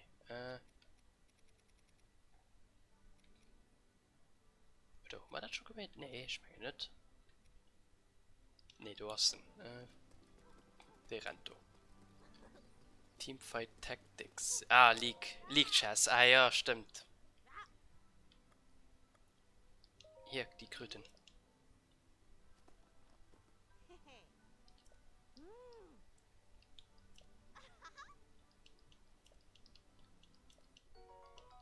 Rüstgras kann man dafür nehmen. Egal. Wir helfen gern. Wir sind ein guter Bürger. Borger. Die man mal mal so rausholen, weil hier ist ja kein Gefahr mehr. Da passt mal ein bisschen an das Ambiente. So, ich gehe mal auf den stehen da checken, weil ich schon irgendwie viel wie wir noch zählt. Sind ich mir aber nicht ganz sicher.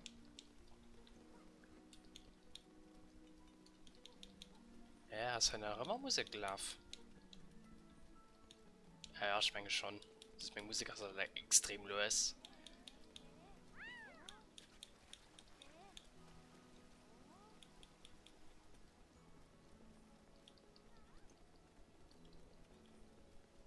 guck schnell. Ich mengen die gehört auch dazu. Ah, da steht sogar mit dem Sorahelm bis drauf. Guck mal, süß. Tagebuch. Gedenksteine. Ah, ne, wohl nicht. Okay, Kaninen ist vielleicht so, wo die sind. Ich kenne mich ganz gut aus in der Gegend. Ich kann dir gerne ein paar Hinweise geben, wenn du willst. Ja, perfekt. Da braucht man wohl keine Karte. Lesen wir das einfach so. Ja, bitte. In Ordnung. Dann lass mich mal scharf nachdenken. Würfel, Würfel in der Hand. Ui. Gut. Ungefähr hier. An einer Klippe im Südosten des Suraner Hochlandes. Am Südosten. An einer Klippe. Okay. Südosten an einer Klippe. Also wahrscheinlich Ei. Das war nicht ganz Südosten. Meh. Vielleicht du? Ja, dem mal dass mein Controller so unendlich wackelt. Ah. Ich kann doch nicht erinnern. Also, no, das ist Stream endgültig. Ich bestimme einfach so einen langweiligen, farblosen Switch Pro Controller. Dann ist das Thema endlich vom Tisch für die nächsten 3 Jahre, hoffentlich. Das nervt halt enorm. Das nervt wirklich enorm.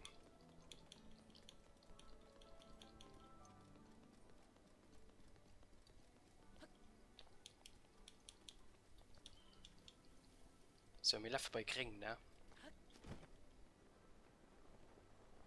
Ja, dann gehen wir noch sing Feier Tipps da auf und dann. Als das Kapitel offen ist, dann gehen wir die durchretten und da sind wir für heute, denke ich, durch. Es gibt noch ein nervig bisschen bei der Soras. Ich weiß nicht, ob die schon triggert. Ich hoffe, dass wir die auch relativ schnell Hanadice bringen. Nee, dann müssen wir alles gemäht tun, was Soras von uns verlangen. So, look, kann man halt die große Wasserfall, ob das gut. Von da aus kann man da ein bisschen gucken. Weil anscheinend irgendwie da, wo das kriegen das. Ja, vorher als ich war das Sora, ja, geht das bis dahin. Ist das hier auch nach Surana Hochland, ne? Wir gucken erstmal hier ob ich was das du kennt die sie, weil ich der Hainas ist nicht. Kennt effektiv do sind. Wir sind auch schon ein paar Mal durchgerannt. Da haben wir anscheinend nicht gut genug geguckt an Trainertischraum. Trotzdem können wir halt durchlaufen. Okay, perfekt. Ach, sorry für den Husten. Husten.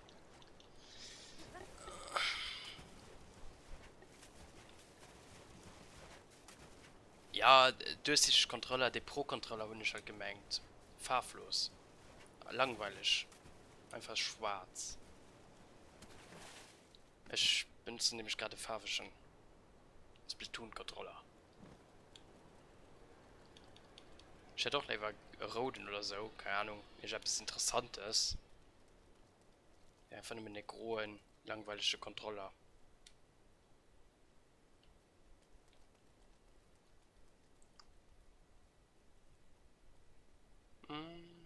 Anscheinend soll hier irgendwo eine Tafel sein. Ah, warte mal. Warte mal. Ah, guck mal du. Tatsächlich, du hast einen. Die wir auch anscheinend noch nicht markiert tun. Aber wahrscheinlich auch noch nicht tun.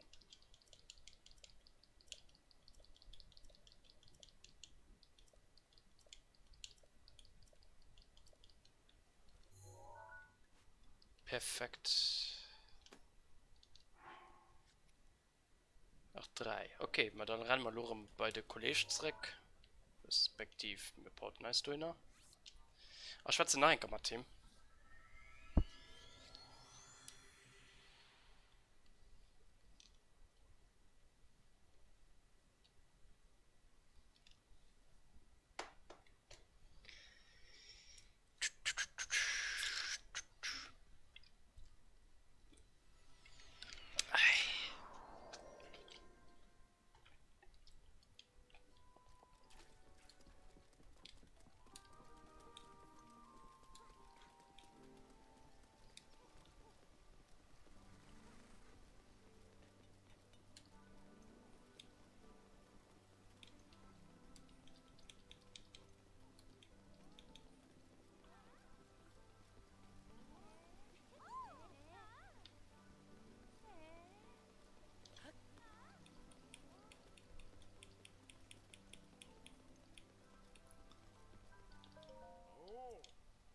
Also das ist quasi alles machbar ohne Guide. Muss ich halt wissen. Ein bisschen mehr mit den Leuten schwätzen. Manch halt ganz selten aus dem Videospieler leider. Gut. Ungefähr hier. In der Nähe des Gipfels des Rutobergs. Ich gucke, los ist Rutobergs, okay. Soll. Okay, um Rutoberg. Den ist wo? Ruto-Klippen. Ah, da Rutoberg. Weiß ich nicht, ob das ganze Zeit Rutoberg ist mehr. Ich markiere mal das da. Oder Hai, irgendwie so. Ja, zwischen den zwei Mountains, irgendwo da. Ich hoffe, den sieht man auch einen anderen Stern. Da sieht man die gleich. Gut, ungefähr hier. Auf dem Bergpfad westlich des Lucida-Damms. Okay. Lucida-Damms, Lucida-Damms. Lulosee. Ah, da. Und da westlich. Okay, also irgendwie Hai. Ah, da, da kennt Fläche Sinn eventuell. Das sieht nämlich so aus. Das kennt effektiv so ähnlich Sinn. Okay, die sind relativ nur beieinander, das ist gut. Und die letzten ist dann. Ne, den hatten wir schon. Ah, im Wald östlich der Debonberge. Okay, am Busch. Aha. Debonberge, Debonberge. Gut, dass wir das ganz Teil auf der Karte tun, weil Debonberge. Ah. Okay, du hast natürlich wo wetten in die Wald. Das kann Busch sein. Was ist hier westlich oder östlich? Nur nicht mal gut. Ah, warte mal. Vielleicht ist das da. Ich markiere das mal, wenn es da nicht ist. Da komme ich einfach näher zurück. So, die drei sind relativ nur bei Nähen. Vom Titan aus haben wir ein. Ich kann behaupten, nicht so weit zu tröppeln. Und da sind wir auch beim relativ hohen Standort. Höchst. Ja, von da aus. Müssen wir alles erreichen. Den Debon. Dingenswer, den ersten, der Tisch, kann man direkt kontrollieren, ob man da richtig stehen. Ja, aber den Titan kann man nicht gehen. Also wir gehen da fortgedrängt, wo man zu Notro gehen, das ist gefährlich. Später können wir aber da hin, mit einem kleinen DLC. Mit den ist dann nicht freigeschaltet. Ah, und du seid ich schon direkt. Perfekt. Ah ne, warte mal. Fake. Den haben wir schon. Moment. Ich gehe aber da noch hin. Das ist aber auch nicht den am Busch, oder? Ne, den haben wir auch schon. Den mäßigen ist anscheinend Teil an dem Busch. Aber auch nicht. Da wo ich Figuren, oder?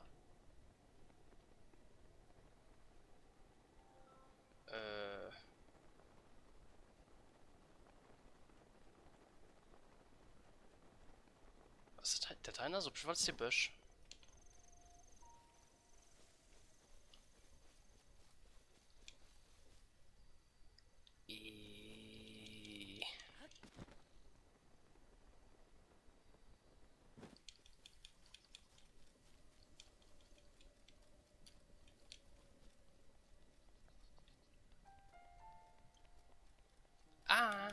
Wir laufen einfach drin Lunch. Perfekt. Das. Ah ne, das ist nicht da, wo ich rot markiert habe. Das ist aber relativ nur da gewesen. Okay.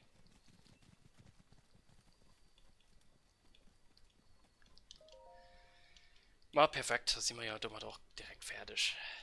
So. Ja, wie gesagt, ihr könnt das ja alles nur lesen. Wenn sich für die Story von der sowas interessiert. Ja, da gehen wir bei Trutoberge.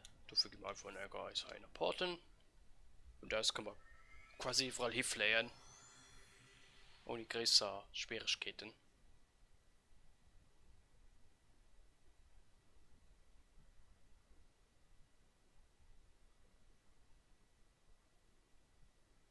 Oh Gott, das Fernglas sind schon nie gesetzt. Ich benutze immer das Fotoapparat.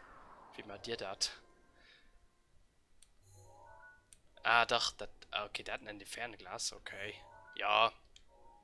Okay. Ich fand ich es will gucken und nicht markieren auf der Karte in Java. Der Fotoapparat.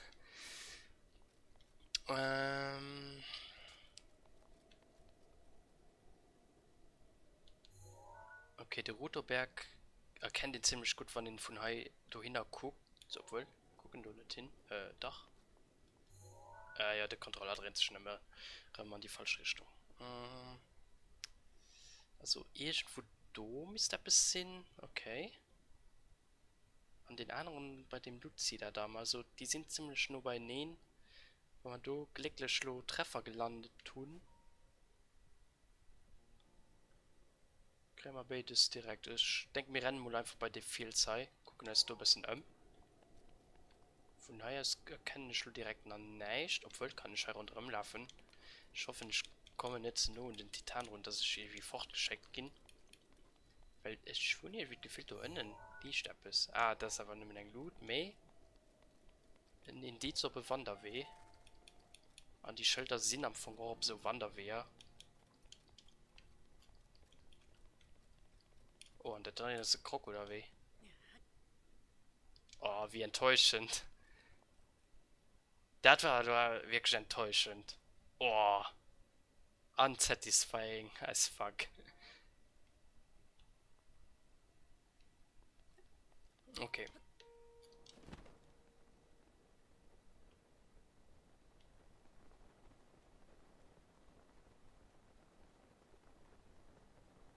Dann das nicht. Da kann man die Bierschraub laufen. Okay, Bock auf Feinden. Ich hoffe, wir beginnen noch kein Feinden. Mehr einfach eine Steintafel. Okay. In die Richtung, wo rot liegt. Also wo meiste geringe Punkt gemäht tun. Ja, war wir schon, klar. Mehr heißt der Birsch. Nicht wo heiß soll das sein. Ah! Perfekt. Also leitet sogar auch um weh. Den Elektro-Gation ist natürlich ein bisschen dumm. Den ist natürlich auch kein Lust. Wir wollen jetzt auch nur nicht vermeiden. So, und dann haben wir anscheinend Teil bei dem Lucider Damm. Vielleicht von da aus gesehen wir da Ruf. Mal ein bisschen Chance, aus das zu gehen. Dann auch wirklich da, wo man den markierte Punkt tun. Du hast den Damm. Okay, da kann man halt Clip hier mal rauf gucken. Okay, da gesehen ich noch keinen Looten. Da könnte eventuell etwas der Tisch sein.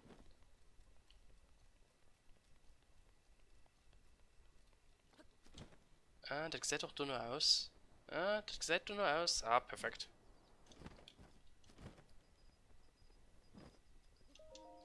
Dann haben wir es all. Naja, war ja auch gar nicht so anstrengend.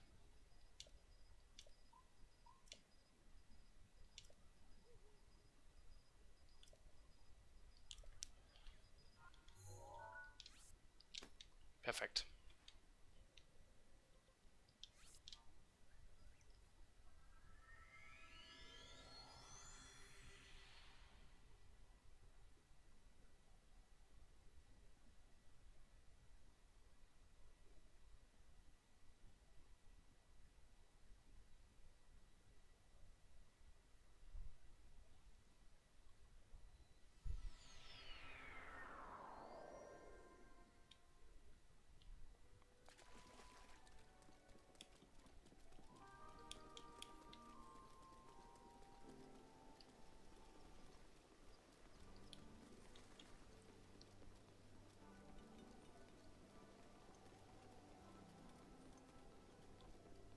So, und da gehen wir die Dur retten. Am Hyliasee. Soweit ich weiß, soweit ich informiert bin.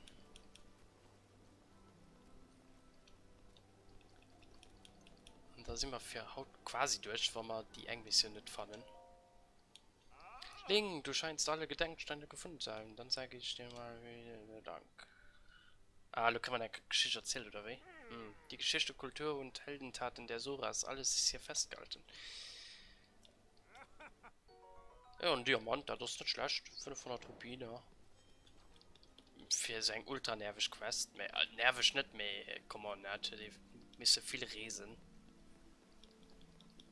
So, hallo geht es Richtung der durch. Den Hyliasee ist noch nicht auf der Karte. Heißt Zwillingsspitze. Nee, warte mal, den Hyliasee. Okay, andere Plan. Wie geht das schon nicht genau, wie es wo den Hyliasee ist. Und auch noch nicht wissen, weil. Das ist ein bisschen dumm, die Nutze sich. Ich weiß, dass man schon gesehen haben. Ich sehe mir nicht sicher, ob ein Hai irgendwo ist. Aber da machen wir irgendwas auch nicht. Was ist wart? Wir sichern, ja, es gibt ein Mädchen mit einem Brief oder so, den durch den Fluss muss kommen, irgendwie safe. Oh, eine mega nervige Mission. Gucken wir das noch vorne.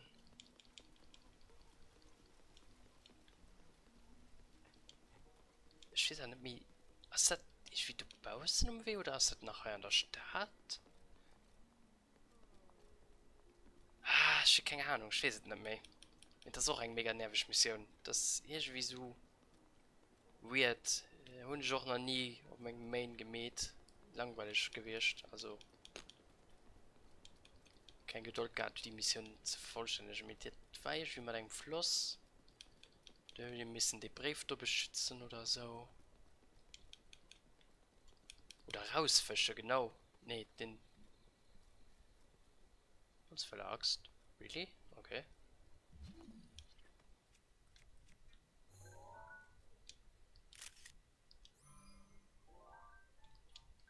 Auch gut. Oh, Rubine unterm Stehen. Schon mal unterm Stein. Ein Sportgrütte. Ah, okay. Okay. Also, das war definitiv nicht so heiß. Also, keine Ahnung. Der Mädchen steht direkt beim Fluss. Irgendwo, wo es treibt. Ah, warte, nee, die Seerose mag ich Chris. Das wäre du Krog. Drin das kein Krog auf der Insel? Das ist die perfekte Spot für Krog. Aber laut der Karte nicht, oder? Warte mal. Mal sehen. Anscheinend laut der Karte nicht, außer die seid ihr noch nicht auf der Map. Mir gut, ich sprang auch nicht drauf. Oh, ein Trüffel. Die kann immer gut für Drache benutzen.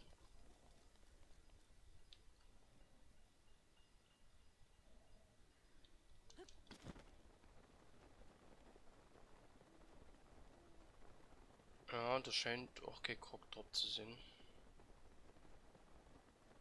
Kann man strategieren. Aber boah. Krogs sind nicht als Priorität. Wir sichern sie teilweise, ne, für als Pauschal zu vergrößern.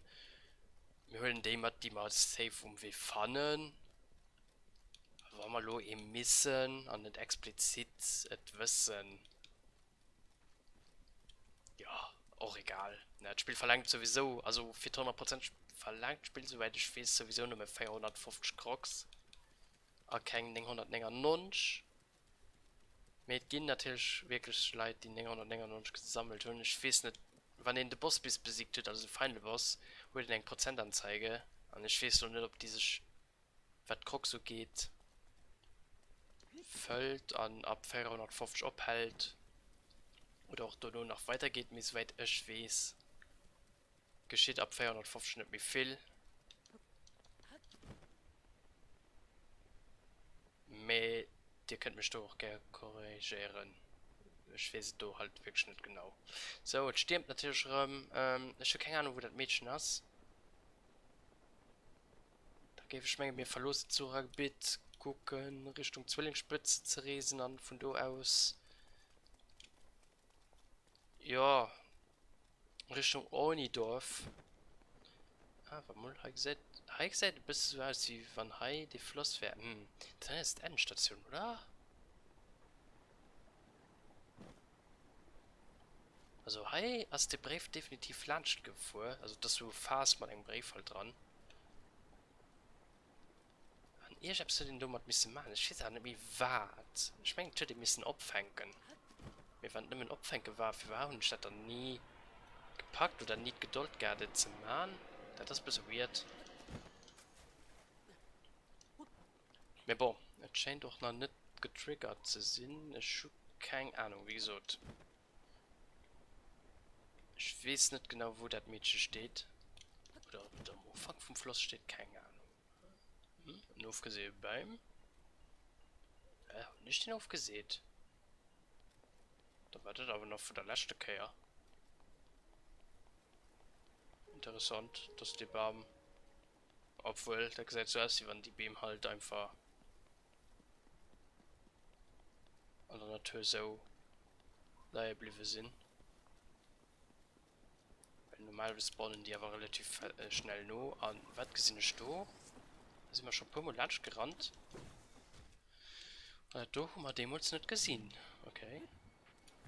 Ja, das ist dann wahrscheinlich dran. Oh! Loot.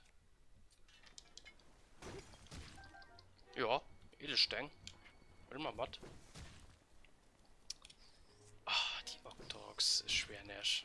So nervig Gegner, Breath of the Wild. So unendlich nervig Gegner.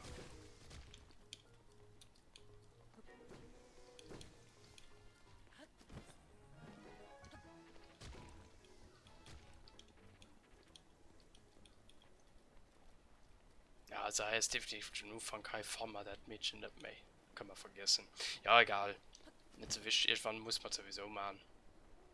Und das ist ja nicht die Letzte, wo man so dürfte zurückkommen. Spätestens, wenn man den DLC-Package aufhängen, muss man sowieso bei den Titan kommen.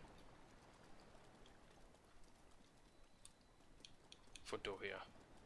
Nicht so schlimm. Ich gesehen, ich streame gerade in 1,5 Stunden.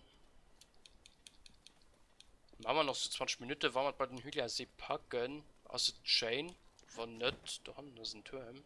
Mit ist relativ heiß an der Birger. Da kommen wir definitiv nicht dran.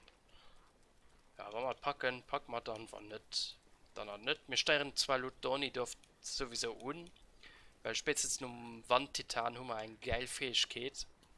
Die heißt so ziemlich viel Stuff erledigt hat.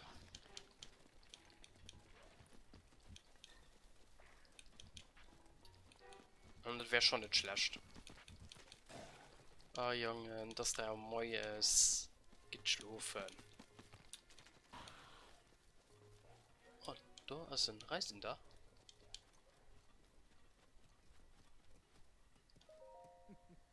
Ich bin der der Rätselforscher Sorona.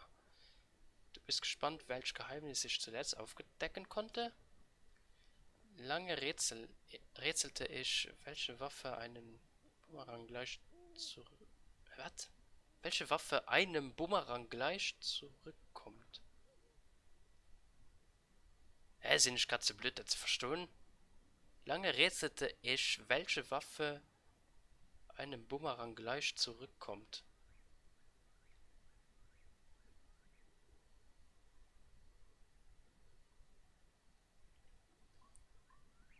Gegner mit Gegner schlufe, genau. Soll das Witz sein? Hä? Also ich verstehe schon, was du willst. Ja, doch, ja. Ja. Keine Ahnung, mein Gott. Schreib doch einfach normal Deutsch hin. Keine Ahnung. Oder YouTuber Deutsch. Ich weiß nicht genau, ob du irgendwie etwas falsch gelaufen hast, ob du irgendwie den Japanischen drin verstanden oder so. Also, es klingt komisch, das ist aber wahrscheinlich korrekt so. Aber trotzdem. Das ist spät für so Texte.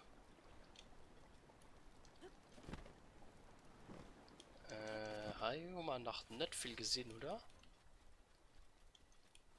Gibt da etwas Spezielles? Nee, am Anfang nicht.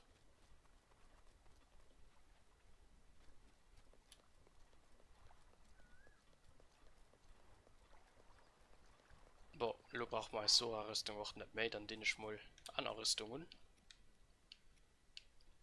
Twilight Princess Mutz. Hat so eine Rüstung als das stärkste Ding in dem Moment. Ja, okay, dann. Ah, Switch T-Shirt, komm. Also auch nicht. Während ich kein Box mehr und. Cool. So. Ja, Switch T-Shirt, perfekt. Dollated Hinox, okay. Ich markiere den mal. Ich bekämpfe den aber nicht. Kein Nerven du Fellow.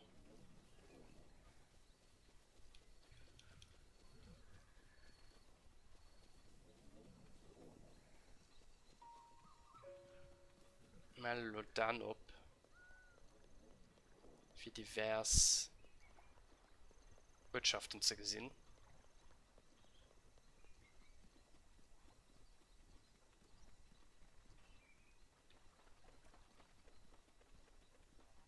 Verschubst du beim Guck? Was blinkt du so? Also sie wahrscheinlich eher von dem Vogel nascht. Ja. Okay, die Lust mal rau. Wir sind kein dere Quiller.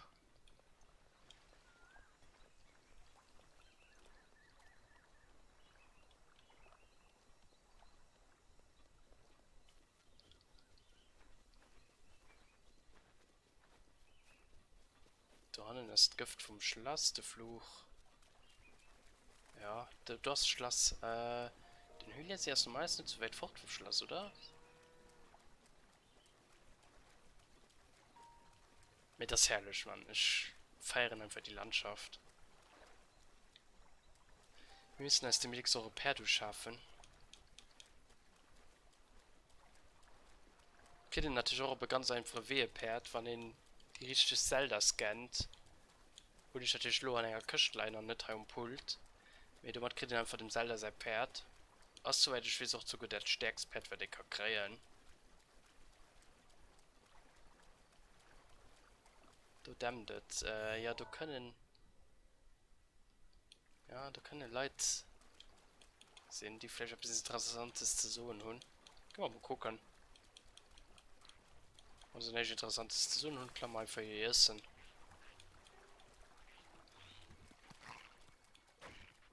Oh boy.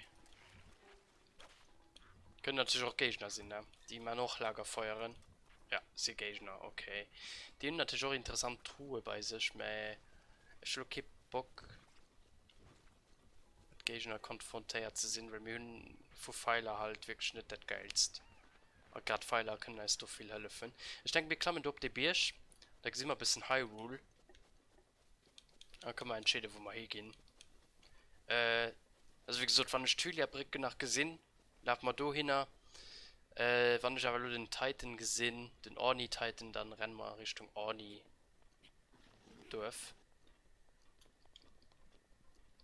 Dauert natürlich auch bis wir da kommen, erleben natürlich doch diverse Schreiner und so.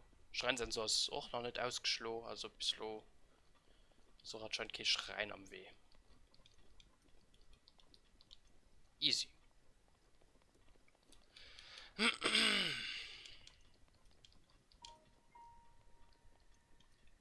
So, das scheint den Bier zu sein, wo ich ein Schildsleiden lehren kann. Da war mal letzte Paar doch.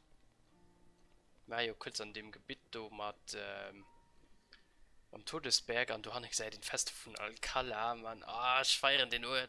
Ah, das ist so geil, du Hannen. Also, natürlich nicht so geil, aber Alcala ist wirklich so, uff, heavy stuff. Also, wenn wir bis du sehen. Alcala geht wirklich. Aua, was du geschieht, das ist der Wahnsinn. Aber was du nach rundherum fliegt, das haben wir noch nicht gesehen, ne? Da geht es nicht flott. Die Eichker sind schon dick gepanikt, Mann. Weil du sie Gegner. Uff. Die willst du am Early Game nicht begegnen. Und du kannst einfach durch ihn gezwungen, weil alle Kaller muss er betreten. Allein wird zum Hateno-Institut. Ah, guck. Perfekten Überblick über ganz Hyrule. Oh mein Gott, wie geil. Okay, ja, da hat man einen Turm. Den vielleicht eroberbar ist. Relativ viel Gegner an Front. Mit dem Turm selber scheint frei zu sein. Schloss selber mit Tannen dem Glacis und so. Gletscher, nicht Glacis. What the fuck? Du hast noch einen Turm. Oh, den Turm ist gefährlich, ja. Das ist den Turm vom Schloss. Oh, nee. Da kann man nicht hin. Ah, da ist ein Stall. Das ist gut. Da können wir hin. Äh.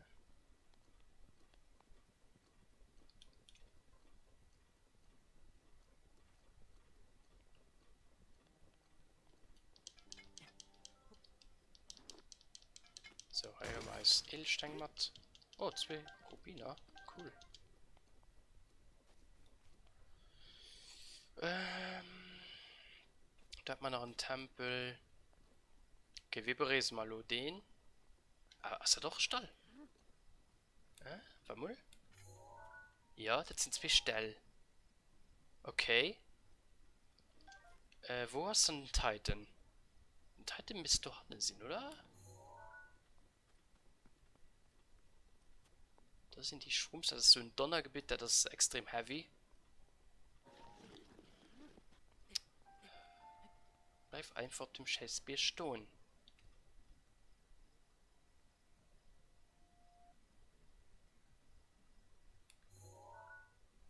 Also normalerweise ist Orni irgendwie do, hinter dem Schloss. Weil, die leben relativ nah an dem Birsch do. Ich meine sogar, die leben hinter dem Schneebirsch.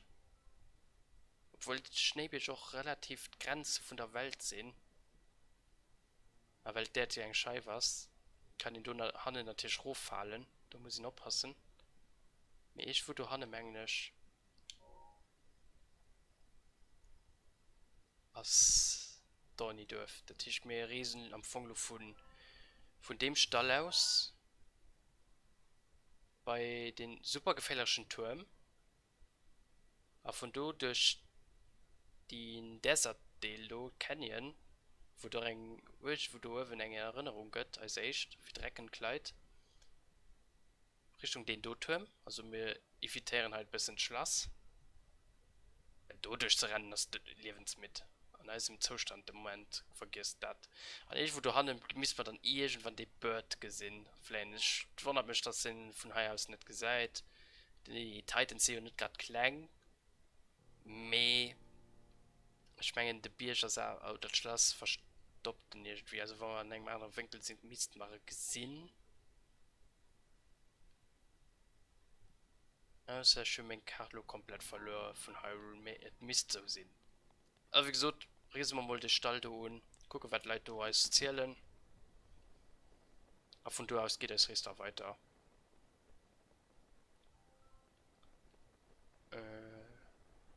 Also auch interessant, ich wüsste, wer deren dauernd zu paniken.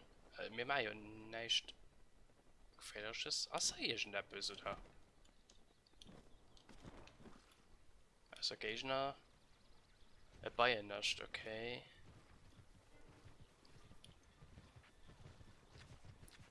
Ist es nicht?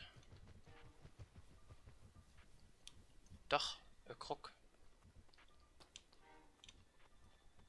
Mehr war anscheinend doch nicht.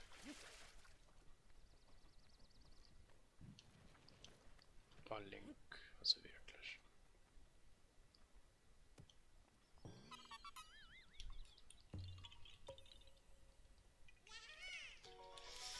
Yes, neue Krog gesammelt, nice. Ach, jetzt auch so basically eine Sackgasse, wirklich, dass man viel Klo drücken, obwohl so hey, ist es nicht.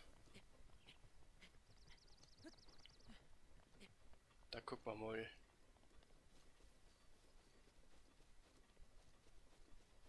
Immer nur weiter trappeln.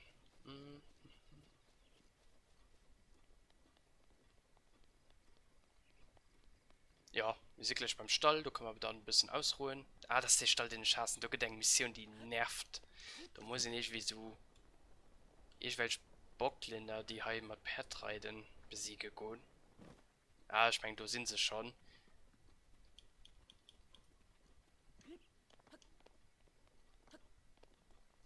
Wir ignorieren den Lumul. Wir gehen straight Richtung Stall. Und dann schaffen wir die Tiermdo-Löser auf und dann müssten wir irgendwann den Titan gesehen. Also spätestens dran an den Canyons. Mal gut in Übersicht über Hyrule.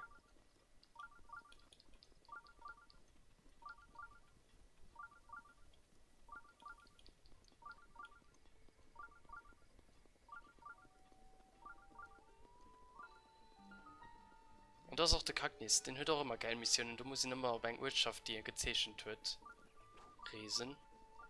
Oh, an der Marone, sagst du? Ja, das ist natürlich gut. Ja, den taucht auf die Stelle ab und zu ab. Später nicht mehr. Aber das hat einen anderen Grund. Aber da kann man ja als Waffenarsenal vergrößern. Ich denke, wir investieren noch direkt an Schwerter.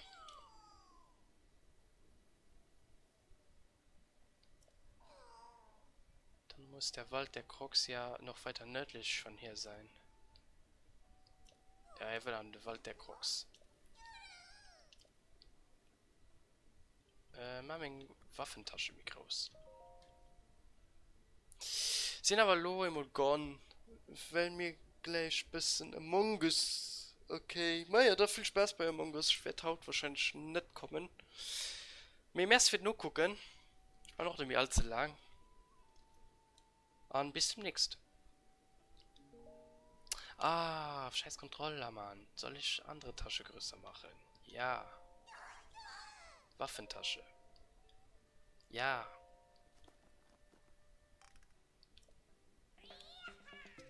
So, und dann, dann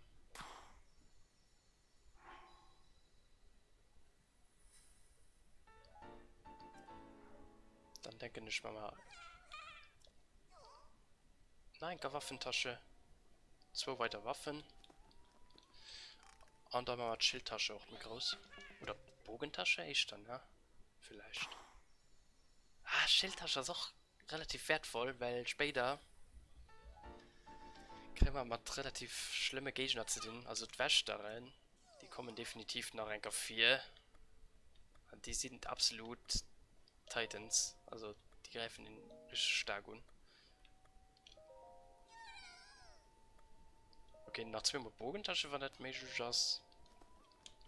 Ah, 2 Mal Schild. Verbessert man alles im 2.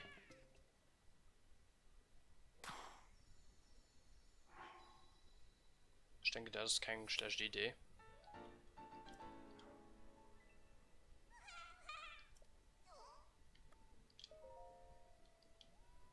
Jo. Ratios sind anscheinend auch immer dynamisch. Ja, dann gerne mal auch noch 2 Schilder.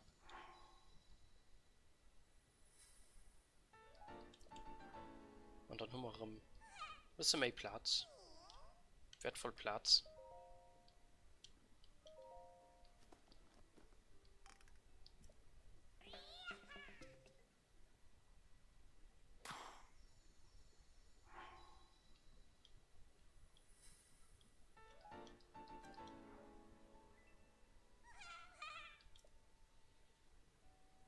Amarone ist hier schon für Magnus genannt. Oh Gott. Niemals vergiss. Ah, weh, will er nicht mehr?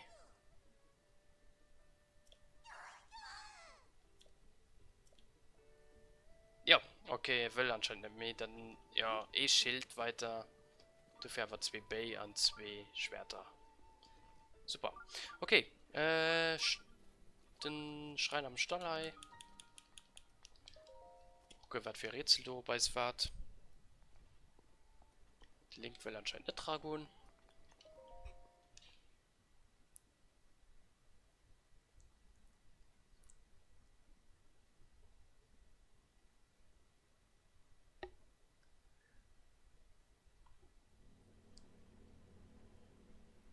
Ihr seid schon verdächtig, das ist nur gut keine Mission mehr. Dach, okay. Ja, er ist wohl definitiv eisgefroren.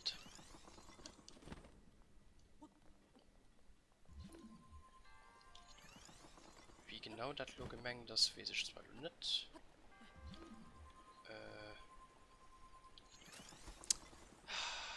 Wirklich.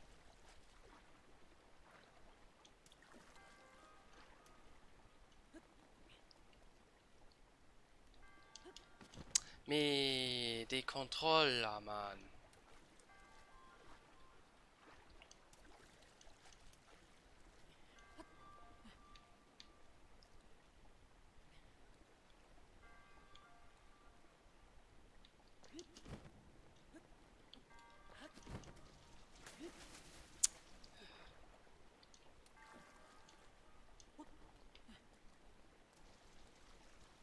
Duscht, okay, cool.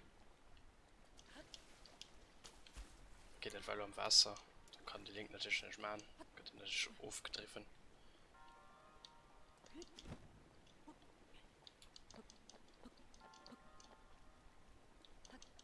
Komm schon weg, schnell drauf. Da setzt man noch einen Eisblock bis mir heisch. Da klappt das.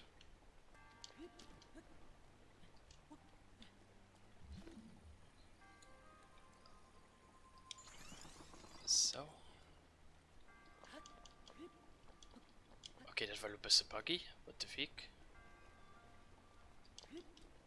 Ja, da könnten darauf. Die Eisdinger sind doch genau gleich, oder? So, du da hannen. Das ist schon kein Lust. Merci.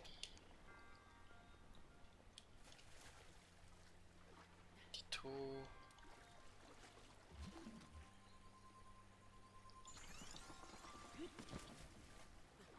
Ich kann mich gar nicht mehr an den Dungeon erinnern, mit den ich safe gemäht, weil Schwimmmenge als Stall von dann noch den Durchstall ohne schon.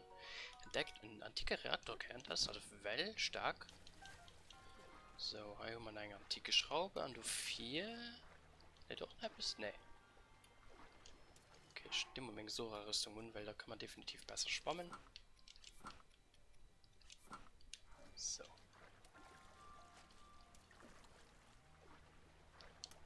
Und da kann man auch so gut greifen. Ich meine, das geht mit normaler Kleidung auch nicht. Das ist auch ein Feature von der Sora-Rüstung.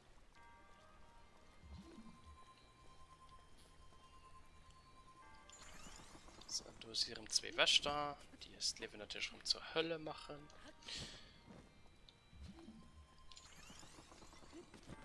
Mhm.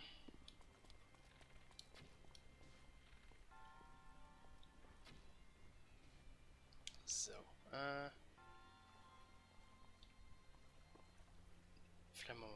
Flame am Fluss wollte ich gerade so. Ai. Okay, du hast ein Truhe. Ja. Okay, der Rätsel ist allzu schwer.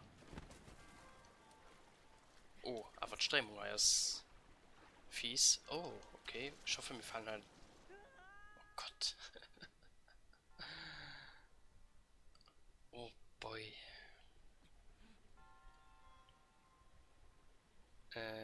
Wie machen wir das da am besten? Schallen du an in den Floß un, denke ich. Kann man da auf den Floß sprangen?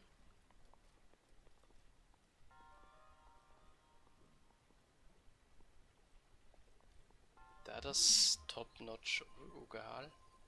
Ah.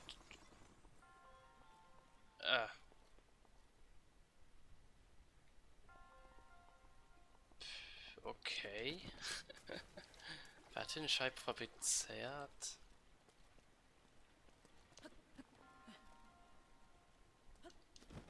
Hammerling, Mann.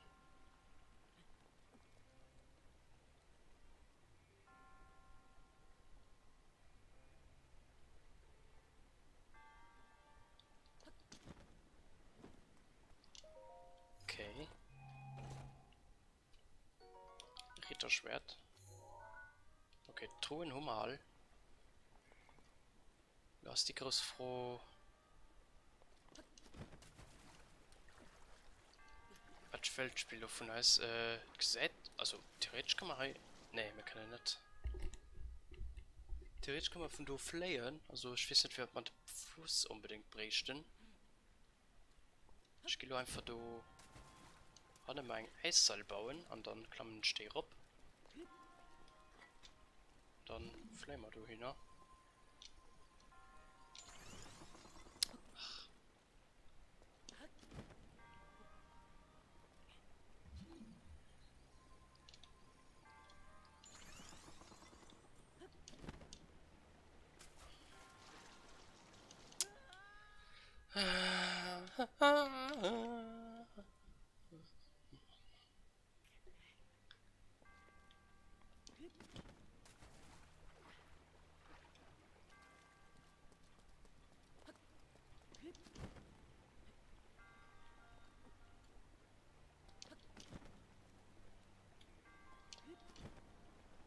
Merci.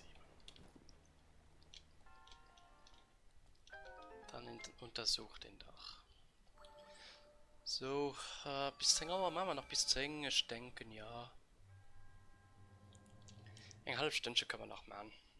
Kann man heute die Stall ein bisschen erforschen. Diverse Missionen heim machen.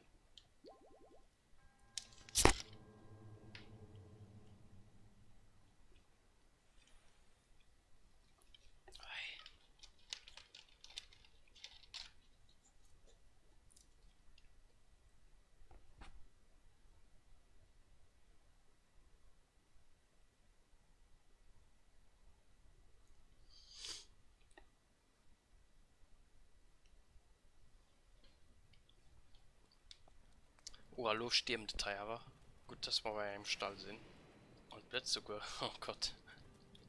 Ja, hallo geht natürlich auch jeder ran. Ich weiß auch Schutz. Erwisch mal, pull mal den Matt. Ja, ich denke. Ja, wir können nur tatsächlich mal den Wischmopp unter dem laufen. Und mit dem Köpfen. Das ist natürlich kein Waff. Nee, funktioniert. Wir machen natürlich immer ein Rezept. Können wir auch im Craften. Ich zwar noch nie gecraftet, keine Ahnung, was das genau ist. Wir können ja mal ein probieren. Wie weiß. Wir können bis zu 40 Fotos speichern. Ah, da 40, okay. Ah, naja, im Buch steht manchmal sogar etwas von dem Rezept, oder? Gerüchteküche. Ah, nee. Hallo, hier ist eure Kletis-Königin Klatschentratsch. Ja, da kann ich immer so interessante Sachen fanden. Das lesen wir auch in Anaka, ja. Das sind immer so kleine Sidequests, die eigentlich keine Personen mit abbannen.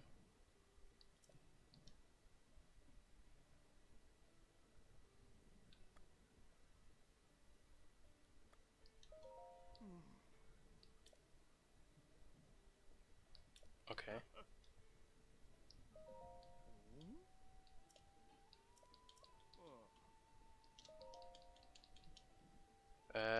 Ja, okay. Den hat eine interessante Person erwähnt.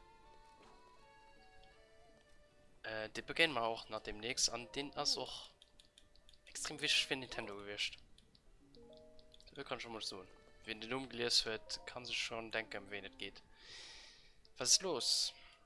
Meine Brüder Isra und Yolero amüsieren sich den ganzen Tag und ich muss hier um die Erklärungen kümmern.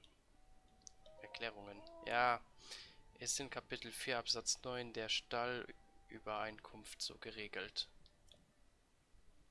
Jeder Stall muss jederzeit in der Lage sein, Reisenden Erklärungen zu seiner Region zu geben. Also darf ich das machen, während sie faulenzen. Aber ich muss es ja auch machen. Ich bin hier am Stall der Sümpfe, der einzige mit der nötigen Qualifikation. Was ist im Osten? Ist auf der sowas. Ah, okay, das wissen wir. Essen? Schloss Hyrule. Aha. Und am Norden den Todesberg.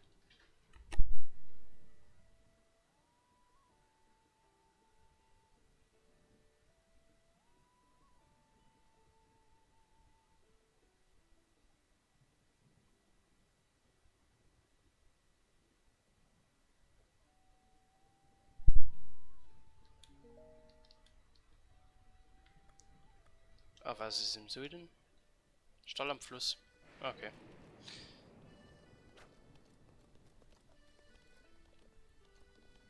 Chef der krank ist.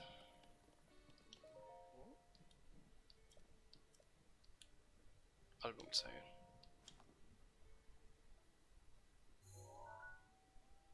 Einfach denken, wo die Erinnerungen sind. Was halt so. Ja, kann Sinn.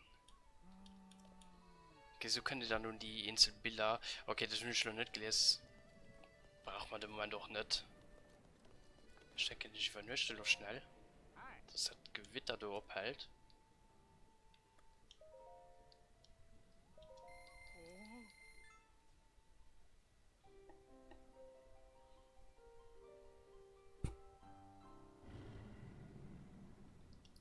Ami-Hunden. Blutmond. Die Nacht des Blutmondes ist erneut gekommen. Ning, sei auf der Hut.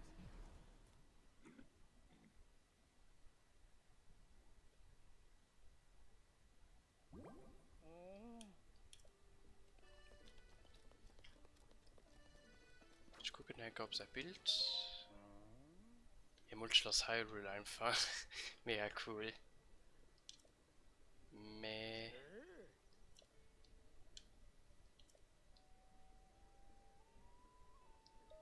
Ja, okay. So, da geht das die Erinnerung wird scheint. Was sieht denn dann da genau?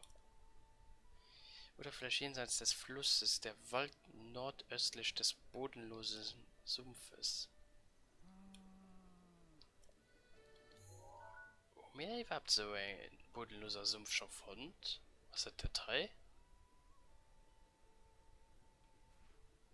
Sumpf von Ranel. Heißt der Sumpf bodenlos? Menge Minuten nur. Mit dem Sumpf hält er ab, ne?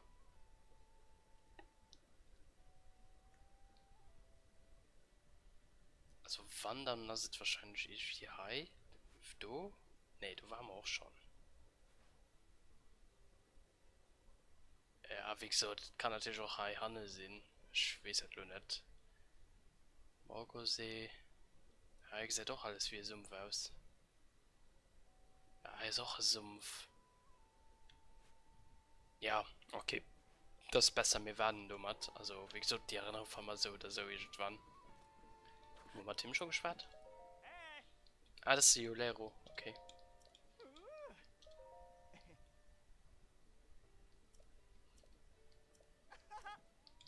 Bandschwert, ja, der tun wir nicht dabei. Das dauert noch ein bisschen. Gut, ich habe nicht wie Gefühl, wir sind in der falschen Richtung, aber ganz falsch. Me. Da hinten ist ein Turm. Wie weit soll der fortziehen? Oh. Das ist vielleicht besser, wir beriesen den Turm als nix. Das ist ein Turm definitiv. Oder weiter der Schrein. Ich meine, das ist ein Schrein.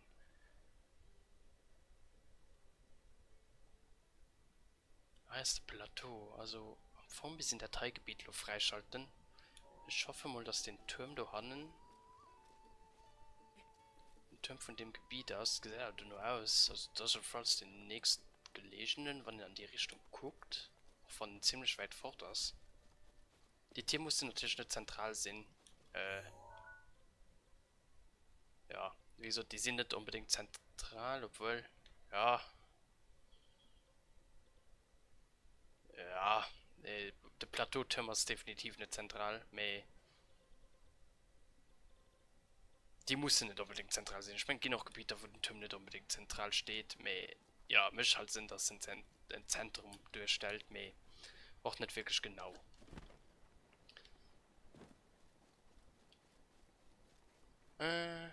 Du leider ein Trüffel. Da ne waren wir schon. Gut, dann denke ich, gehen wir wirklich. Merlin ist natürlich ein bisschen vom Schloss fort, weil das ist relativ gefährlich. Beim Schloss und drin zu laufen auch schon high. Also wieso? Er schätzt das nicht. Kannst du gesehen, dass wir high direkt über Wächter stoßen? Die laufen natürlich noch nicht beim Schloss. Wir haben vielen anderen Ortschaften. Wir gucken uns das kurz um. Und den Turm fanden. Oh, warte mal. Oh, warte mal.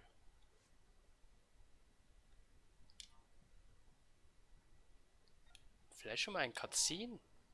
Da sieht nämlich nur aus. Nur dem Bösch. Der Kagnis heißt gesucht wird. Fun Fact, also hier liegt normalerweise dann so ein gelben Schimmer, wenn wir auf der richtigen Platz sind. Ah, du hast ja schon, wenn ich schon vom David schwätze. Aber da kriegen wir ein Cutscene und ich denke, das sind wir fertig für heute. Dann machen wir hier demnächst weiter. Ich wünsche euch viel Spaß bei der Cutscene und da sehen wir uns, wie gesagt, demnächst bei The Legend of Zelda Breath of the Wild zurück. Ich hoffe, die hat haut viel Spaß macht mal. So sind wir so 90% durch. Und wie gesagt, Donnie erreicht man dann am nächsten Part. Mal gucken, ob wir es erreichen.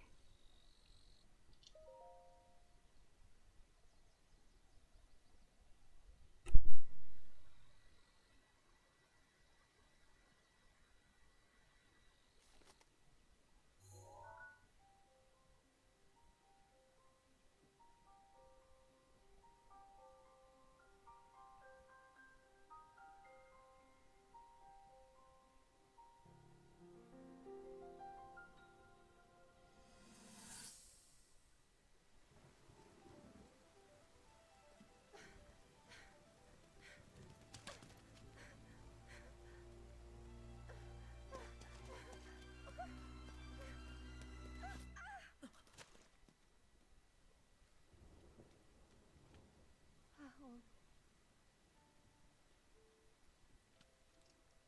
Wie konnte das passieren? Die Titanen, die Wächter. Warum greifen sie uns an? Oh nein. Ganon hat sie unter seine Kontrolle gebracht. Daru, Revali, Mipha und Urbosa. Sie waren in den Titanen. Es ist alles meine Schuld. Ich konnte die Macht des Siegels nicht erwecken. Und jetzt hat Ganon uns die Relikte gestohlen, die uns vor ihm schützen sollten. Ich... Alles, was ich getan habe, es war alles vergebens. Ich konnte das alles nicht verhindern. Mein Volk, meine Freunde und mein Vater auch. Ich habe sie im Stich gelassen. Und jetzt